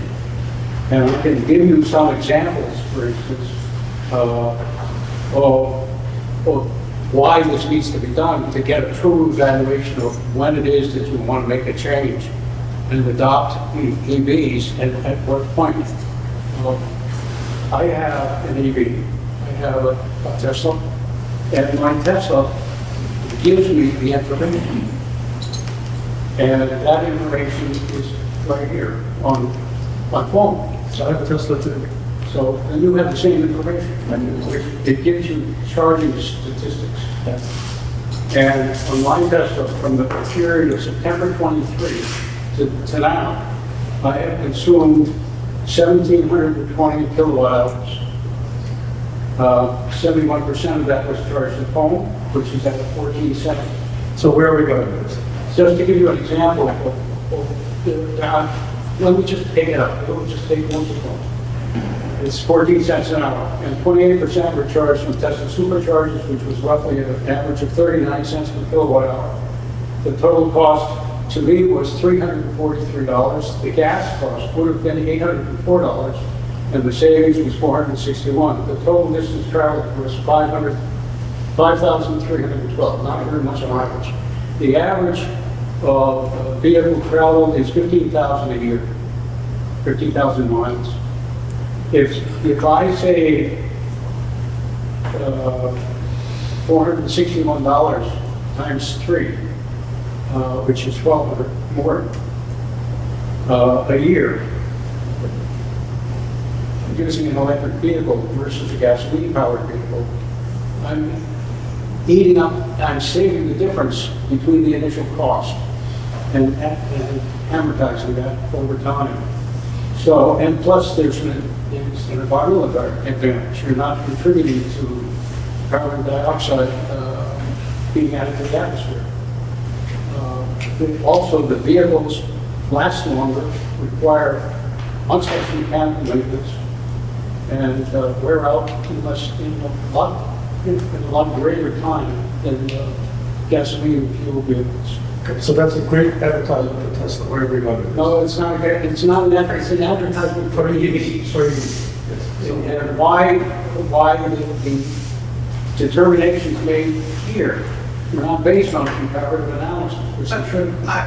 So The analysis was that it was $10,000 for an EV greater than a gasoline fuel vehicle.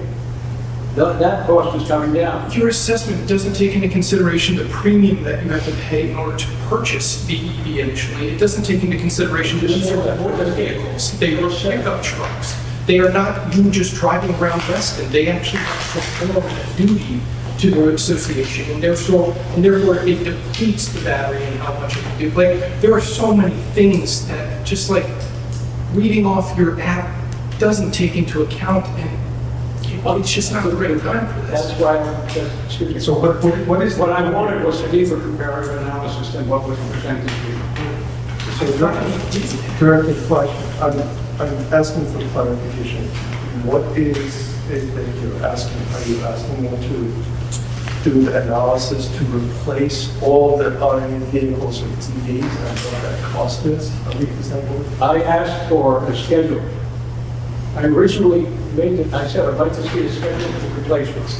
And I would like to see, do a comparative analysis so that we have a better basis for making that decision. And obviously, not all of the vehicles are replaceable because they don't have the replacement, EVs. And to your other comments? So just a few thoughts. So we've purchased 2 EVs. Since last budget, we purchased 2 EVs, which is up 200% from the EVs we had before. Which is not a joke, it actually is up 200%. Since last year, we know that you need, the industry standard is 10 EVs per 2 pedestal charger. So if we have right now a 2 pedestal charger, and if we were to invest in 8 more, we wouldn't have to put in another charger, we could still do that. Another charge that we had from the board was to look at our vehicle fleet as a whole and maybe decrease the cost of vehicles over time. If you were to look at the CIP from last year, you would see, and this was in the video, but we were spending upwards of $500,000 a year on vehicles, and in one of the out years, upwards of $1 million just in vehicles. So staff have gone through and done an analysis of what vehicles we need to make sure we can do the jobs that we do, especially at CSF. But we also have identified 30 in the fleet that can be converted to EVs. So I think we do have a plan, and maybe it didn't come through in the video, and I apologize for that. But I think we do have a plan for replacing them over time. It just isn't this year. So I think we're moving forward, and if we need to do some additional analysis as far as gas versus electric savings, I think we can do that. Okay, let me offer this. I would suggest that you get together with Director Flushman offline and go over the analysis, and if there's anything else that needs to be clarified, that needs to be brought to the board, bring it back next time.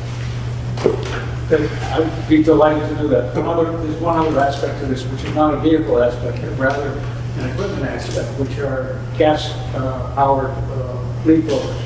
We already talked about this several board. There it is. They were supposed to do a study, but I've heard they have been using 2, I believe, but I've heard no results of the study. So that could be combined in the... I'd like to hear the results. That could be combined in the... Sure. Right. Okay, let's do that. Any other questions?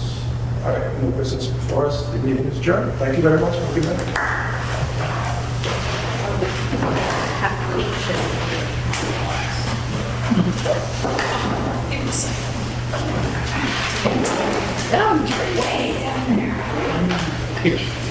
You need to slide your chair.